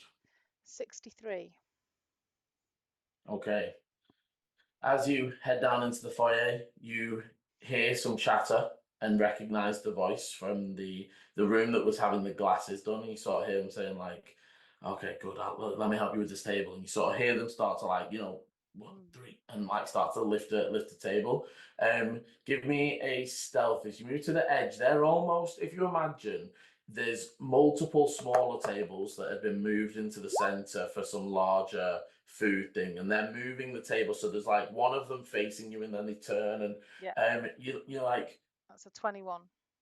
You peek the door and manage to duck back as the person you are currently disguised as is like standing with the lift. Yeah. And you sort of give it a pause as you can hear them go like, okay, this way, and then move across, and you manage to dart to the door and step out. Okay. As you step out, you look to your left and right. There's no Volu, but there is a grumpy looking dwarf on his porch, just eyeing. And he's just like, I would nod at him. You're right there. Okay. Head back. I'm gonna sort of almost step back into the room, drop the disguise self, and then almost like stumble out as if I've been pushed and pull the door behind me. Oh, So I'm gonna sort of almost as if someone's looked and gone right out and. So again, either deception or performance, and I'm going to give you advantage because I like the play. I like it. Yeah. Okay. I'm gonna go. I mean, it's a +1 either way, right? So. Please. Ooh, 16. Okay, so you like jump forwards and manage like a bit of a stumble, even Yeah. as you like what you're doing is you obviously you like stumble out and. I'm gonna stumble out and sort of obviously not fall, but sort of stand up and be like, and then look at the dwarf almost like nothing happened. Like like when a cat falls over and then just pulls himself up, like it was completely planned and there was and if I'm not seeing Volu, I'll then scowl at the dwarf. So there's going to be a sort of, what are you looking at? And then I will, I suppose, head towards, to leave the courtyard, but I'm taking my time about it. Okay, and I'll say that like, because I don't know if he's gone out already. So I'm not sure no, and I'll say that they do sort of they return to their seat at the porch, so they're not like stood to the ready. Vola, you would see the feet sort of like you would hear the sort of the footsteps sort of moving away and that rocking chair sound as there's like the sitting down noise. And you would then get a peek of Eleni sort of making their way slowly towards the exit of the courtyard. Okay. Yeah, I did already roll, didn't I? You did. I got an 8. Okay. That was with guidance. Jeez. Okay, so like I'd say that the kerfuffle of everything, he's still watching, but I think the kerfuffle of them. See, I genuinely liked the maneuver that if you don't have inspiration, throw yourself an inspiration. I do Uh, already have it, which I yeah. think he's holding on to it. He's Not spending often it I fast get enough. inspiration. I'm hanging Honestly, on you to guys it. have been doing some really fun things recently. And Maybe I probably should have used mine. but Volu, I think you see an opportunity. I'd say that you could either go slow for no. Basically, it's a roll either way. You're either going quickly and trying to hold stealth with an athletics, or even an acrobatics, as you're just trying to like drop from the small porch and like roll out of it. Or you can go slow for no roll to get down because it's fairly easy handholds, but you will need a new stealth. Okay. I'll leave that one up to you. Okay. I'm gonna try and go for some acrobatics. Okay.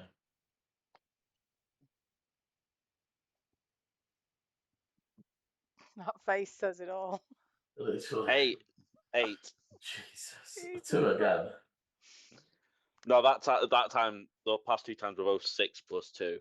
Can I ask? Because if Eleni gets to the outside of the courtyard, I'm literally just gonna go. You're not getting that next far. to her. I was gonna say. You don't get you did like not next to them. You're maybe halfway between the porch and the gate when there is just a and Volu just lands face down. The cloak almost like the cloak's almost trailing slower after Oh my him, and it God. just covers him over. So he just looks like a small pile of leaves that have just appeared from nowhere. The dwarf does stand up again and like. As he stands up, I'm gonna turn and walk back towards him really quickly. And I am quite big, right? So I am sort of going to walk right up to him and go, "Did you look at me funny for a reason then?" Just to try and... Give me an intimidation. Volu, what are you doing while, again, this moment of distraction? Oh, fuck. 4. I'm on the floor like my knee going. Yeah, as this shambles, he just goes, "I'm calling the guard," and then he like heads inside. As he goes inside, I'm going to be like, "Good, call the guard, because you're really suspicious, mate." And I'm looking at like, fucking move, like, and then I'm gonna and head out. Very easily. I'm gonna like run after. It was a very successful Up entry. until the end. The exit needed work. That was good. You guys managed to book it down the street. And where do you want to head now? Obviously, you've located. Once you get far enough away, We're supposed to be buying food. So obviously, I'd say that by the time you like book it away and get to the end of the street, suitable distance where you're not going to be spotted. Volu's belly gives a rumble. Do you want to sort of again? You almost know if the guys are going to the Bloody Banner, that's next to the market and such for food anyway. Yeah. Or you can go to somewhere you're quite near the Rusty Bucket if you wanted to pop into there. I think I'd rather get down to the market now. I don't want to get caught nearby, just in case. Yeah, Volu's just still wearing the shawl. But let's I take. put my hands in the pockets and like just twirl it, going, "This feels nice." Yeah, I'm gonna help him take it off, and I'm gonna roll it Oh. up. I'm gonna roll it up inside out so that it's like the lining that's showing, not the outside of it. And I'm gonna roll it up quite tight and put it in one of our backs, like whatever, Okay. wherever that'll fit. And I'm just like, I don't like you wearing that with the thread on it. I'm not sure that's a good idea. I guess you're right. Maybe when the thread's off it, you can wear it then. Let's get some food. Let's get some food. Okay, you begin to make your way down to the market. I'd say by this time, I flick over back towards Dante and Ichi. You guys are basically most of the way down there. This time you have been spotted a few times. There's been a few moments where you've had to actively lose people. Not huge crowds, but just the occasional person that sees the ginger hair flying behind the vehicles. They're like, oh, that was the Chaotic Embers. And obviously, having seen the jump the other day, word has gotten around that the Chaotic Embers are just driving around doing stunts sometimes. You might just see them. Yeah. And there are a few times, but with the 14, you do manage to shift them and lose them when necessary. Before I don't want to do another stunt now. before making your way down and getting towards the Crucible and the Bloody Banner. Thinking of stealth, it's up to you guys. You either want to take the long way round, avoiding the open grass area, which now that the festival is over, is now returned to just an open grass area, or ditch the vehicle. As in, like, park it somewhere and walk across, because there are still people moving through the market. You could vet fairly easily. We'll go the long way because it's always good to have your vehicle close. Okay.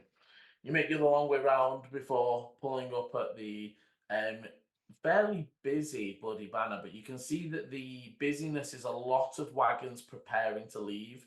You can see that there's a number of stable hands brushing down and cleaning horses, sort of fitting the different saddles or bridles and stuff like that.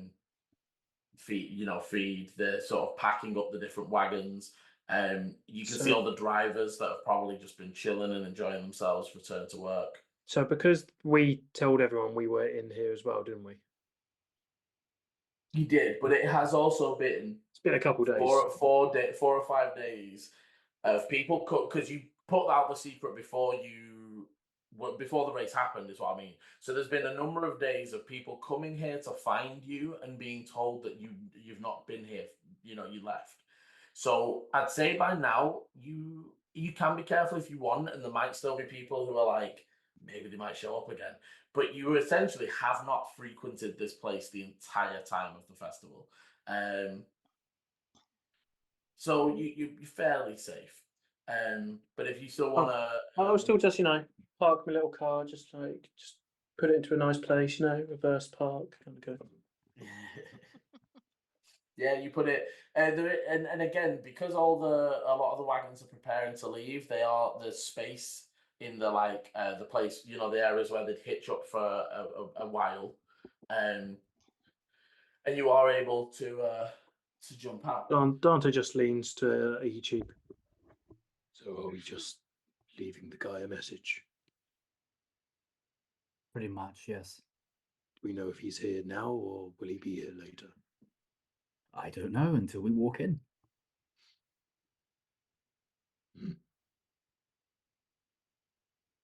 If he is in, I'll talk to him in person. If he's not, I'll leave a note for him. And you want me to join? I don't see why not. Okay. I just thought I'd ask. Thank you for being considerate for the first time today. So did you mean something else by that? Gets out the car. Yeah, of course I did. Yeah, Ichi steps out and walks into the Bloody Banner. Okay, so Just opens the doors like Western kind of style. you open up the doors, and the room, it seems fairly, it's not super busy, but it's fairly packed. And again, there's a lot of movement of just people getting things ready. There's things being brought down from rooms, that are being ready to be loaded.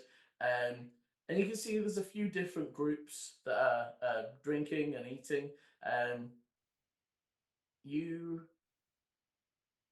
As you enter, though, I'd say Ichi. You don't immediately see them, but you hear the voice that you recognize as Arthur Grant, sort of laughing and saying, "Pass me another piece of bread." And it seems like it's coming from one of the booths just round the corner.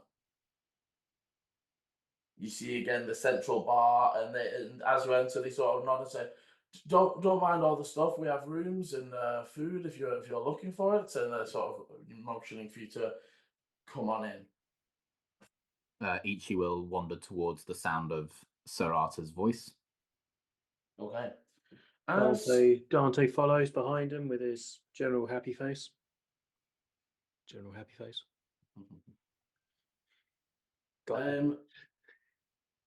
So as you round the corner, you would see Sir Arthur currently sat at a round table.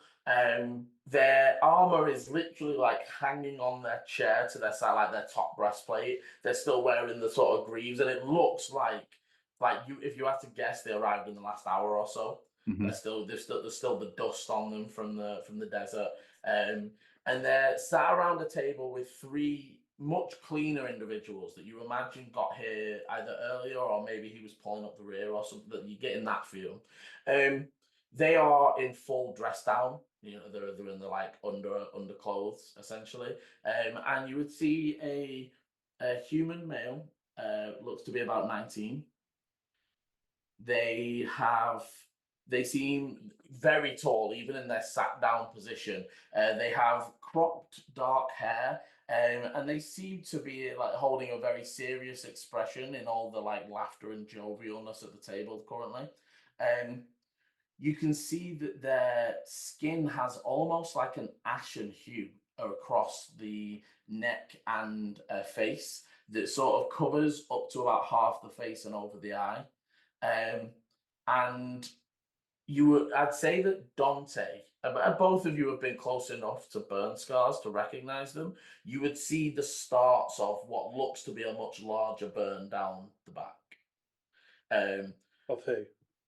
The human 19-year-old male. They're sort of sat to the left of Sir Arthur. Sat to the right of Sir Arthur is a fairly well-built dwarven female. Looks quite young, but also they've got you see sort of the marks on the hands that sort of give the signs that maybe they smithed or crafted in some way. There's those not battle wounds, but you see there's the calloused fingers and rough edges. They have auburn hair that is tied in a tight braid. Her face is crisscrossed with large scars that run from left temple over the cheek and down to the jawline. As you're sort of moving round, and Sir Arthur they're all looking at him, and he obviously looks up and sees you. As he's going, "Ichi, join me. I was just," and they turn. You see all of her scars glimmer with like a silvery reflection through them, almost as if there's like silver inlined into the scars. And as her eyes meet yours, Ichi, you see like striking steel grey, watching with like almost scanning you.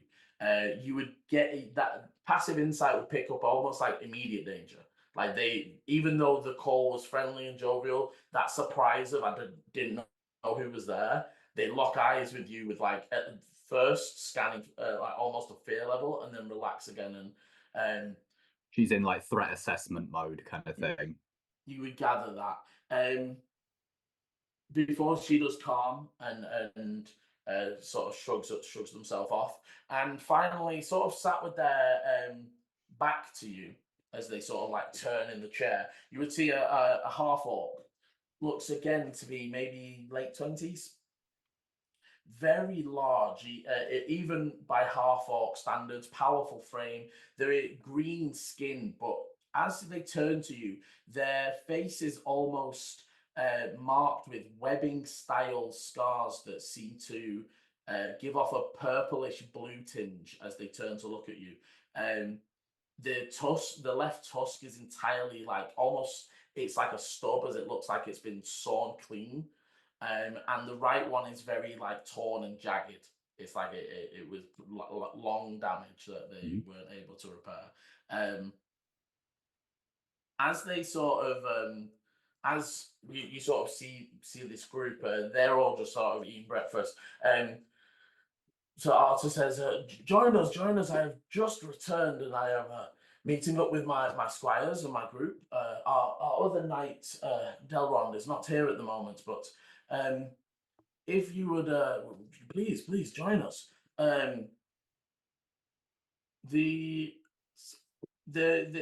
you how do you react to this? I don't want to assume your approach. Seeing like the colors and everything of like the silver and the purples on the two individuals, there is an aspect of like confusion, because obviously like I'm guessing Ichi's never seen anyone with those kind of like textures in their skin on scars and such. Other than the only one that's familiar is the burns. Yeah. Ichi kind of like sorry, go on. Ichi nervously kind of like very much like someone who is new to the order and everything, kind of like meeting someone who's been doing this for a while. There is obviously that aspect of you're actually a knight, like you have got the title. I am trying to get there. There is not necessarily like reverence. Yeah, reverence, not necessarily like, oh my god, it's you, because obviously Ichi's met. Paul's gone. For God's sake, Paul. We have sat here, waited for our turn. I heard him laughing. I mean, if you're going to have technical issues, you could have at least been polite and done it at the start of this session.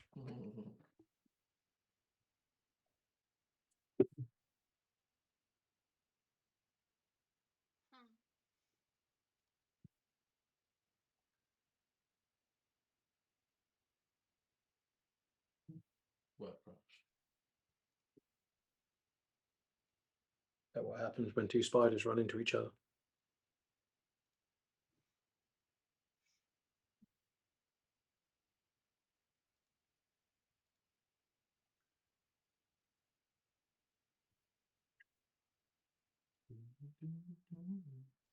No one's reacted to Dante at all yet, have they? They've just been staring at Ichi. Yeah, no one's That's cool. Specifically, they've not really looked upon you yet. That is cool. What's really rubbish is knowing the fact that my insight is 9 and my perception is 9. So even if they all go, we're going to kill this guy, he won't know. Yeah. Okay. And if they do say we're going to kill this guy, that's okay. Yeah. Are you fully back, Paul? I believe so. Okay. Sweet. So yeah, as you're sort of slowly approaching, Liam, hang on. I need to move us. Sorry, sorry. because he came back in, but we're not in the right order now. So sorry, give me just a sec. No, it's okay. Sorry.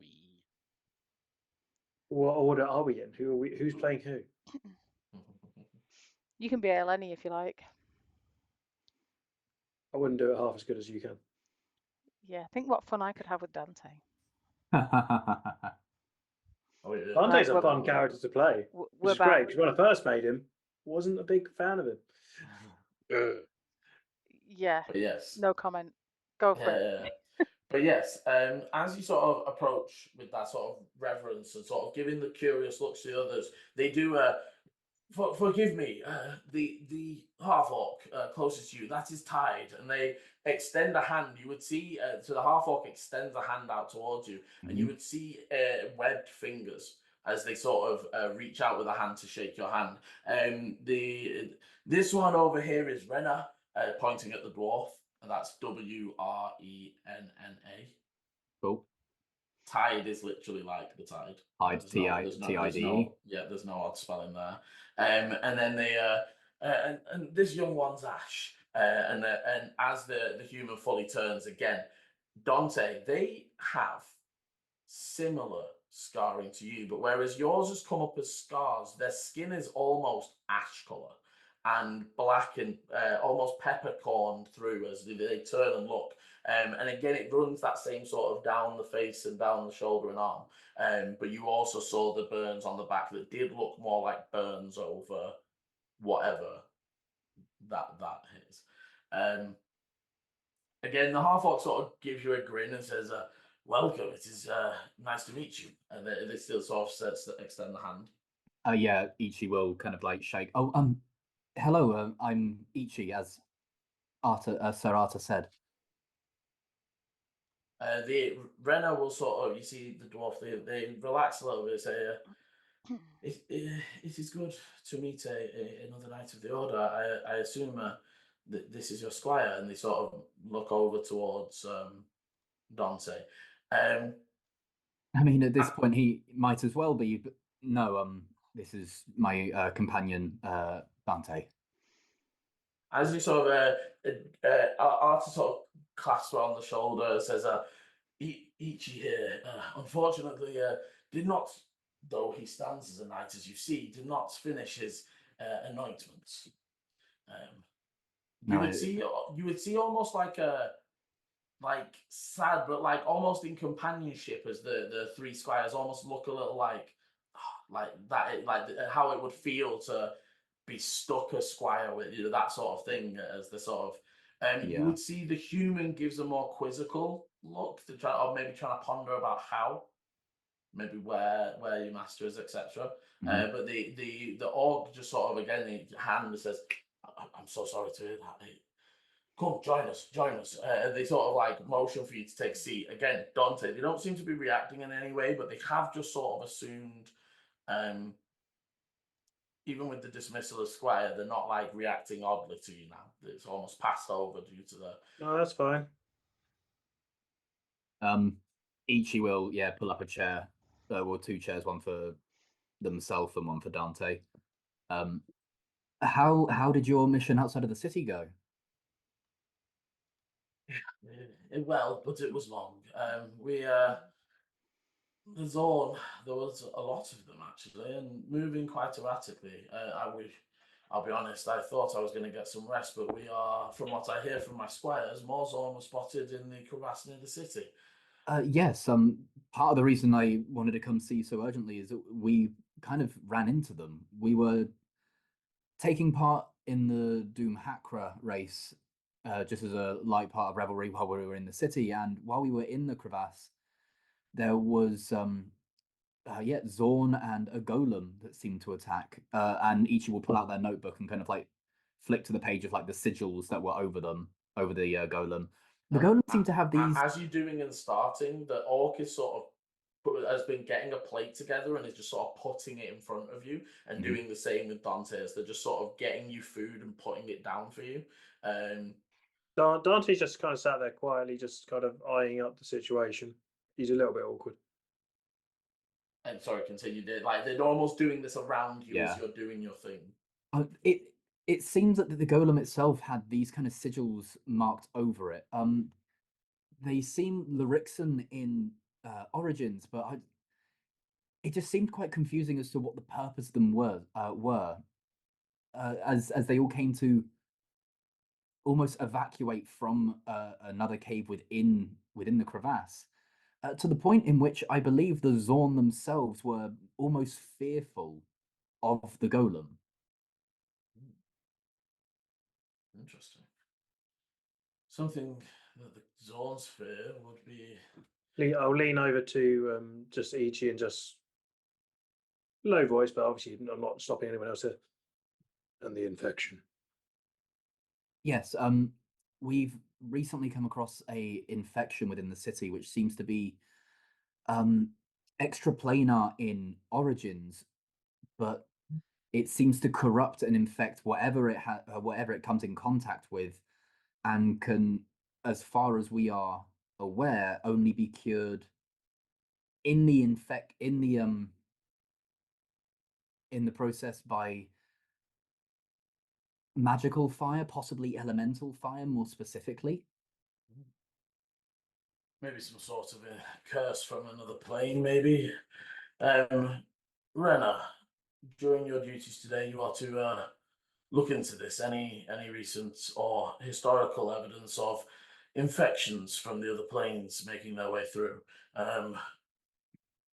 And she should like immediately, yes, sir, to starts making a few notes. If it would be okay, around 6 o'clock tonight, myself and my companions are going to be venturing back down to the cave in the crevasse. We would very much enjoy it if you were to accompany us, as there are some other aspects which we would like to converse with you about. As he sort of sits back and thinking again, his eyes sort of flick up over you, and he goes, "Ah, Delmont, come meet. This is the young knight, the young squire. Basically, knight. We should sort that each year. Shouldn't be that much of an issue. We would need to be back in the." And as you sort of turn, he's just sort of blabbering away, and you would see approaching behind, wearing Watcher armor. You would note Eechie. It's old. It's almost the same sort of design as your Master Bruce had. So you think from his era of, because again, every sort of, they make modifications, they make improvements, they make changes. So there is differences through the ages of what, and again, what you were fighting. If you're fighting something that like spews molten lava, the whole armor shit doesn't matter, and you go light armor to, but you would notice that it looks to be sort of from your master's generation. And you would see a human with a nice, so it looks like a scruffy beard, but it's been nicely sort of cleaned and shaven up and neatened up. But it's still like quite unkept and rugged where they've left it. Tanned olive skin. You would see they sort of they are human. They walk in their armor, and seeing the group, you'd see that they see Ichi and like almost interestingly sort of give you a smirk and say, "Found a new friend, have we, Arta?" And they look over to Dante. This is the guy from the thing, isn't it? From the tower. Dante. Dante. I mean, do you think? Well, I'll leave it to you, because as you're looking at them, they don't look or give you the same feel. When you saw the glimmer of the locking eyes, they were almost a dark black with a golden ring around them that was almost like piercing. This guy has like light blue, greeny eyes. That's the case, because Dante didn't hear the name. Chris heard the name. Dante didn't hear them say Del whatever. Del boy. Delrond. That's it. And they Dante, you can give me an insight rolled rather than passive, as their eyes linger on you for a moment, as they are sort of just going in, and this is... It's the same. Arta goes to introduce and goes, "Oh, my apologies, friend. How rude of us. We didn't get your name." My name is Dante Vickhausen. Nice to meet you all. Dante Vickhausen, associate and companion of our Squire Eechie here. Again, the second he gets the name, the eyes flip back and he sort of grins and say, "Ty, don't save me some food, please. Come on, move over." And they sort of and again, the squires start getting food ready and preparing it and setting him a plate. As he's sitting down, Arta says, "They were just talking about maybe venturing down into the crevasse. I told you the guards have reported someone down there. Also mentioned of a golem. The guards didn't mention that one, but sometimes they don't mention things that aren't obviously extra plain. Although I think interesting that the Zorn were running from it, maybe some sort of weapon. And I almost in time, but just after, an Ichi, and actually I think you both catch it because you're more that end of the table. As Arta says some kind of weapon. Delrond says some kind of threat. As they sort of like, almost like pondering it, you sort of muttering to themselves more than saying it. I was thinking about joining them. Would you like to come with? And Delrond goes, me and the squires have some business within the city there is still the matter of payment for the Zorn now that you have returned with confirmation. Says, yes, Delrond here is. I would forget all of the important things. He was a noble before all of this. As he's talking, he says, "Arthur, you talk too much. It has been a long morning already.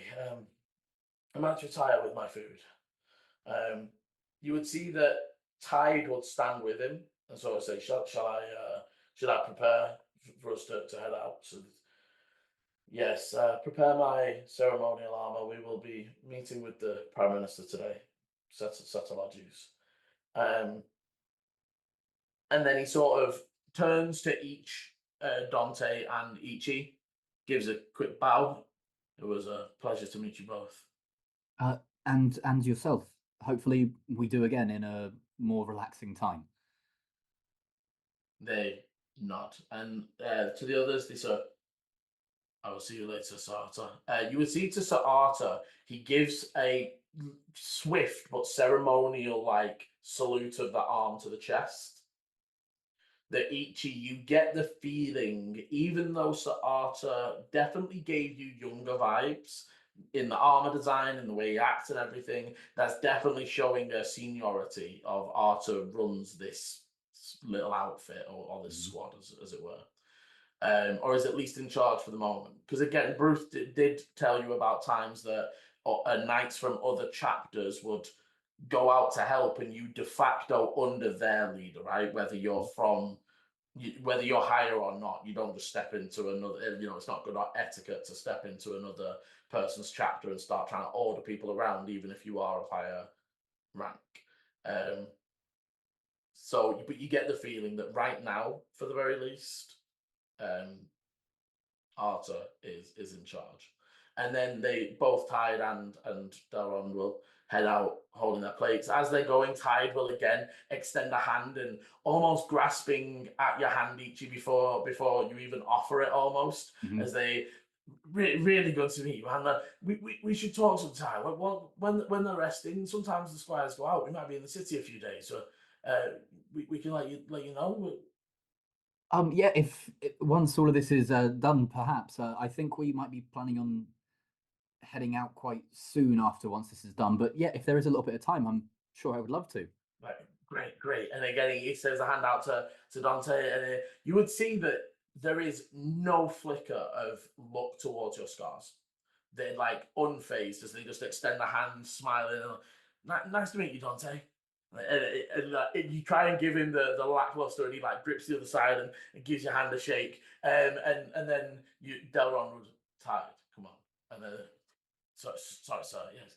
See you later, guys. And it sort of heads on him. We did see when, I mean, in the world, maybe Delrond is as common as the name Chris, but he did have someone with him, didn't he? Which now could sound like a squire, but not anyone that you recognise. Okay. The other person, and Dante, I will give you this. To be honest, I'm not sure how much Dante actually saw. I will say you won't know race, but because of their size, they were definitely of the smaller races because they were a lot smaller. I thought like of the level of it was either a child or it was one of the other races. That level of size difference, right? Yeah. They're definitely not here. As everyone here looks quite well built and all looks like they train. This look definitely more scholarly vibe than any of these guys. And Delron would leave. Arthur would say, so yes, you were saying 6 p.m. 6 p.m. in the crevasse, just in the basin of it all. That's when we are going to be attending. There are still some guards assigned down there, so it shouldn't be too hard to get down there. We'll head down. We'll find the captain that's running the situation, and we can meet you there before we head any further. It might only Wonderful. be me and Ash, but I'm sure we'll suffice. That should be absolutely fine. Thank you very much. And like I say, when we are down there, we do have a slightly more personal thing to talk to you about as well, but we'll get to that when it comes. Until then, my friends, I've got sand inside my Under Armour. I need to get rid of it. No, And he of sort course. of walks away. You would see Ash gets up and goes with, and Renna would sort of take a few more bites. You would see that they definitely give Dante more stares than Ichi. There's almost like but I would say that from what you gather from your passives, it's almost like Ichi is an image she recognizes, right? Like she knows what the knights look like. She knows they're safe. That you're an unknown. It's that sort of vibe more than it is like I know what you are, right? It doesn't give you like, that sort of. It's just like I don't know what the fuck you are, and they definitely just eat a few more things and then go. Well, I have some research to do.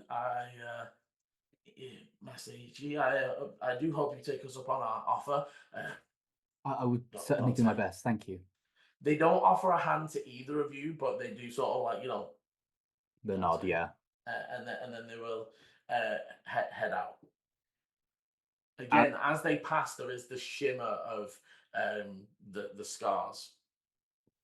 As the table is cleared and everyone's gone, there's just this sigh of relief from Ichi of, whew, that went a lot better than I thought it was going to. That was exciting. Like we meeting the other squires as well. Why did you not think it would go well? Well, it was not necessarily that it wouldn't go well, just more that I would fumble. I can talk the talk when I want to, but these are people who know what they're doing, and like Sir Arthur is a full knight, and I'm still a squire, and there's an aspect of meeting other squires and having them look at me with disappointment when they know that, well, when they see that I'm still a squire.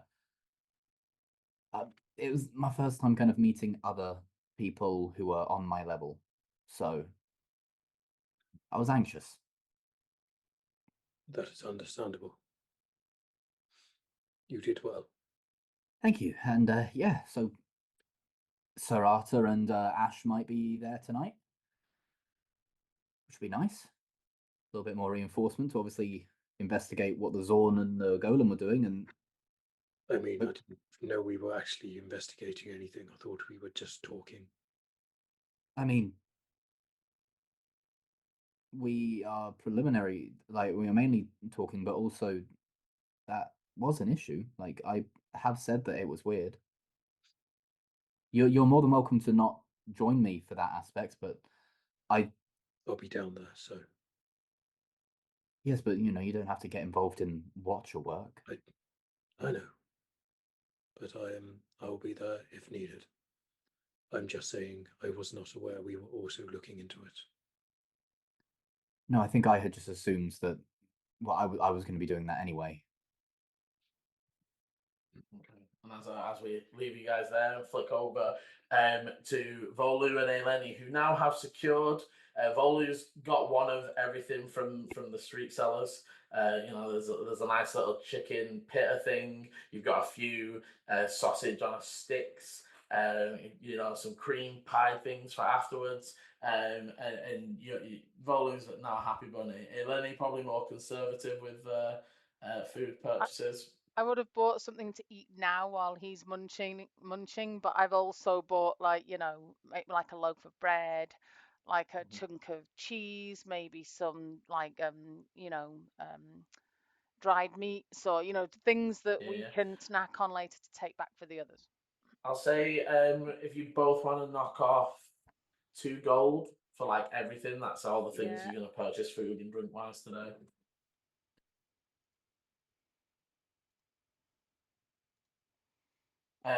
But you would be able to make your way down and arrive at the market. I'd say straight away, Eleni, you can see that a lot of the stalls and sellers that were from deeper within the Xanageath Desert are all like their carts and things are being brought to pack up, but they're still selling, right? They're still like Yeah. getting the most out of the light before they have to shut down fully. And you imagine that after tonight they will pack up. The bits where you've got your bread and cheese and things, that's just the permanent stalls that are always there. You do see as you're moving through a few armor stalls, and you definitely see that like you could pick up some basic stuff Okay. if you wanted. I think what I'm looking for is, so I want a breastplate and I want something that's going to give me some protection, but it doesn't need to be shiny, in your face. It needs to actually be quite subtle. Something that won't catch somebody's eye. Because I'm going to be wearing it under my coat anyway, but that sort of, it doesn't have to be all shiny and polished and embellished or anything. It just needs to protect me. Yeah. So yeah. So I'd say that if it was something standard, you could definitely get it. If you want to have a quick look around and see if there's anything of the not necessarily fancy variety, but something that's definitely being, because a lot of these things they are made, so they're priced, right? So even if that bit of armor doesn't look fancy, if it's priced at $1,000, it probably does something. You know what I mean? Yeah.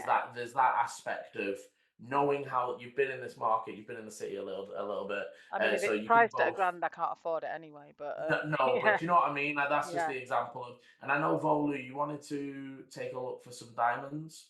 Yes. So if you want to give me an investigation, to how many? Because to be honest, I think just getting hold of like a standard 300 for a one soft revivify, I don't think that would require an investigation. More just going to each of the, you need to go to each Yeah, of I'll them and be just looking around and get the thingy. If you want more than that, I would require an investigation. If you want No. like two doses of it, then that's when you're gonna have to maybe start looking for people. I wouldn't be. I don't have that kind of money on me. But I do. So yeah, I'll just have to one. I'm hoping I don't have to revivify more than once, which is like the main aim. Okay, so both of you investigations for your individual things. Okey-doke. 14. Investigation. What's my dirty 20? Nice. Okay, so Vola, you very easily, you do have to buy it in, like 50 here, 50 there, but you will be able to knock off 300 gold and add, it is 300, I believe, right? For Yeah. Revivify, I've remembered Yeah. that right. And Eleni, as you're looking around, there's the standard stuff, but you do pick up on a few of the sellers that are like leaving. They are like, they're shouting out, "Well, we got this thing," and there's a few pieces that grab your attention. So one of them, at first, you're looking at it, and it looks like a black scale mail. Now, obviously, not what you're looking for at first, and as you sort of like, thinking it jingles a bit and stuff. The seller sort of talks to you and says, if you look more like you favour range and stealth, well, this is actually crafted to shift and give advantage in natural areas. It can also blend with an environment for a time, and sort of mechanically, it counteract. You don't have no disadvantage, even though it's a scale mail. It counters out that, and if when you're in natural environments, deserts, forests, caves, those sorts of things, Yeah. you actually gain an advantage on stealth checks made. Oh. Okay. However, you have to be standing still. Okay. So it's like it literally sort of shifts, and he That makes sort of sense. runs. They run their like red cloak behind it, and you see it sort of takes on like a reddy, purpley hue that would. And once a day, you can turn invisible for a minute. Oh, okay. As the spell, so it's until Yeah. you do something. So I would say,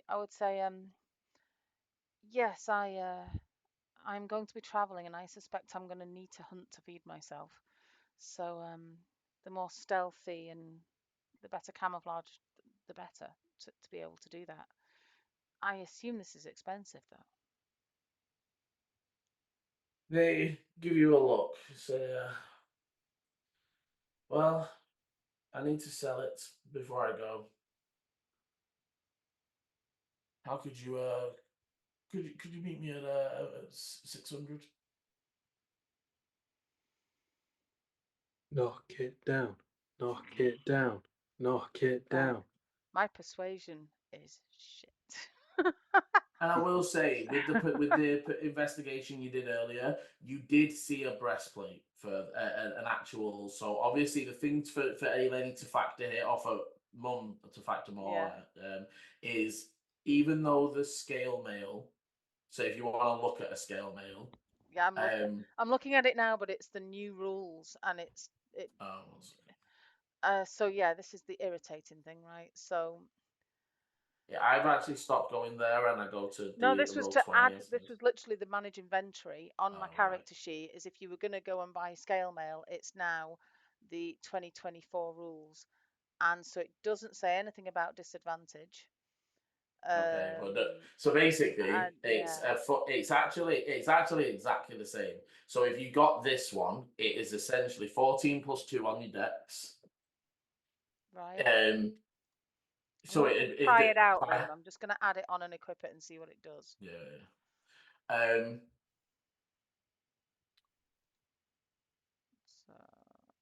So yeah, so that does bump. So it does bump me to a 16, and it gives me a disadvantage on stealth, a standard scale mail, even though that's not in the description of the. Yeah, that's fine. Is that because it's medium? It's it's become Right. literally everything above light except for breastplate. Breastplate is the only thing above a light armor that Okay, that makes doesn't sense. provide disadvantage. Is that right? Oops. Yeah. Well, there's more than that. I mean, there might be some magic or homebrewedy things, but in No, terms I of thought- the standard, in terms of the standard, Yeah. no, every other medium or heavy armor provides disadvantage. I think in Eleni's head, it's like if this has advantages over just a standard breastplate, and if it's going to give the same, if it's not going to cause disadvantage and it's going to give the same basic protection, I think it's probably worth the extra money. In my head. And just because Dante likes to chat up these people. No, this is Chris. Whenever he goes into like a market, you always try to be like, would you do it for 100? Yeah, but Emma doesn't do that. that's not how Emma works either. So, as an insight, do I think this guy's trying to pull a fast one? I was just saying the price they ask is the price they ask. Yeah. You don't. I mean, there's definitely you can see that it's currently listed at 800. So they're not knocking crazy amounts off, but they did knock it down. It's a quarter. I'm just going to shake his hand and say done. Okay. And I'll hand over 600 gold. So to be fair, it might be easier if you want to make that. If you send me the details Yeah. on Messenger, Liam, I'll create it. And I'll knock off the money. And Volu, I'd say as you return to Eleni, there are again, like you walk down this, there are people sort of shouting out. You would notice there's a few nice things in there in terms of there's a few magical items that people are trying to.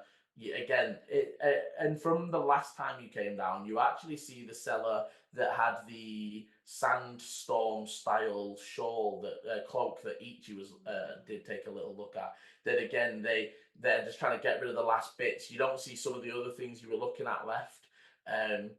But there are some potential grabs here that were made for the festival, and you imagine like they don't actually need that back home.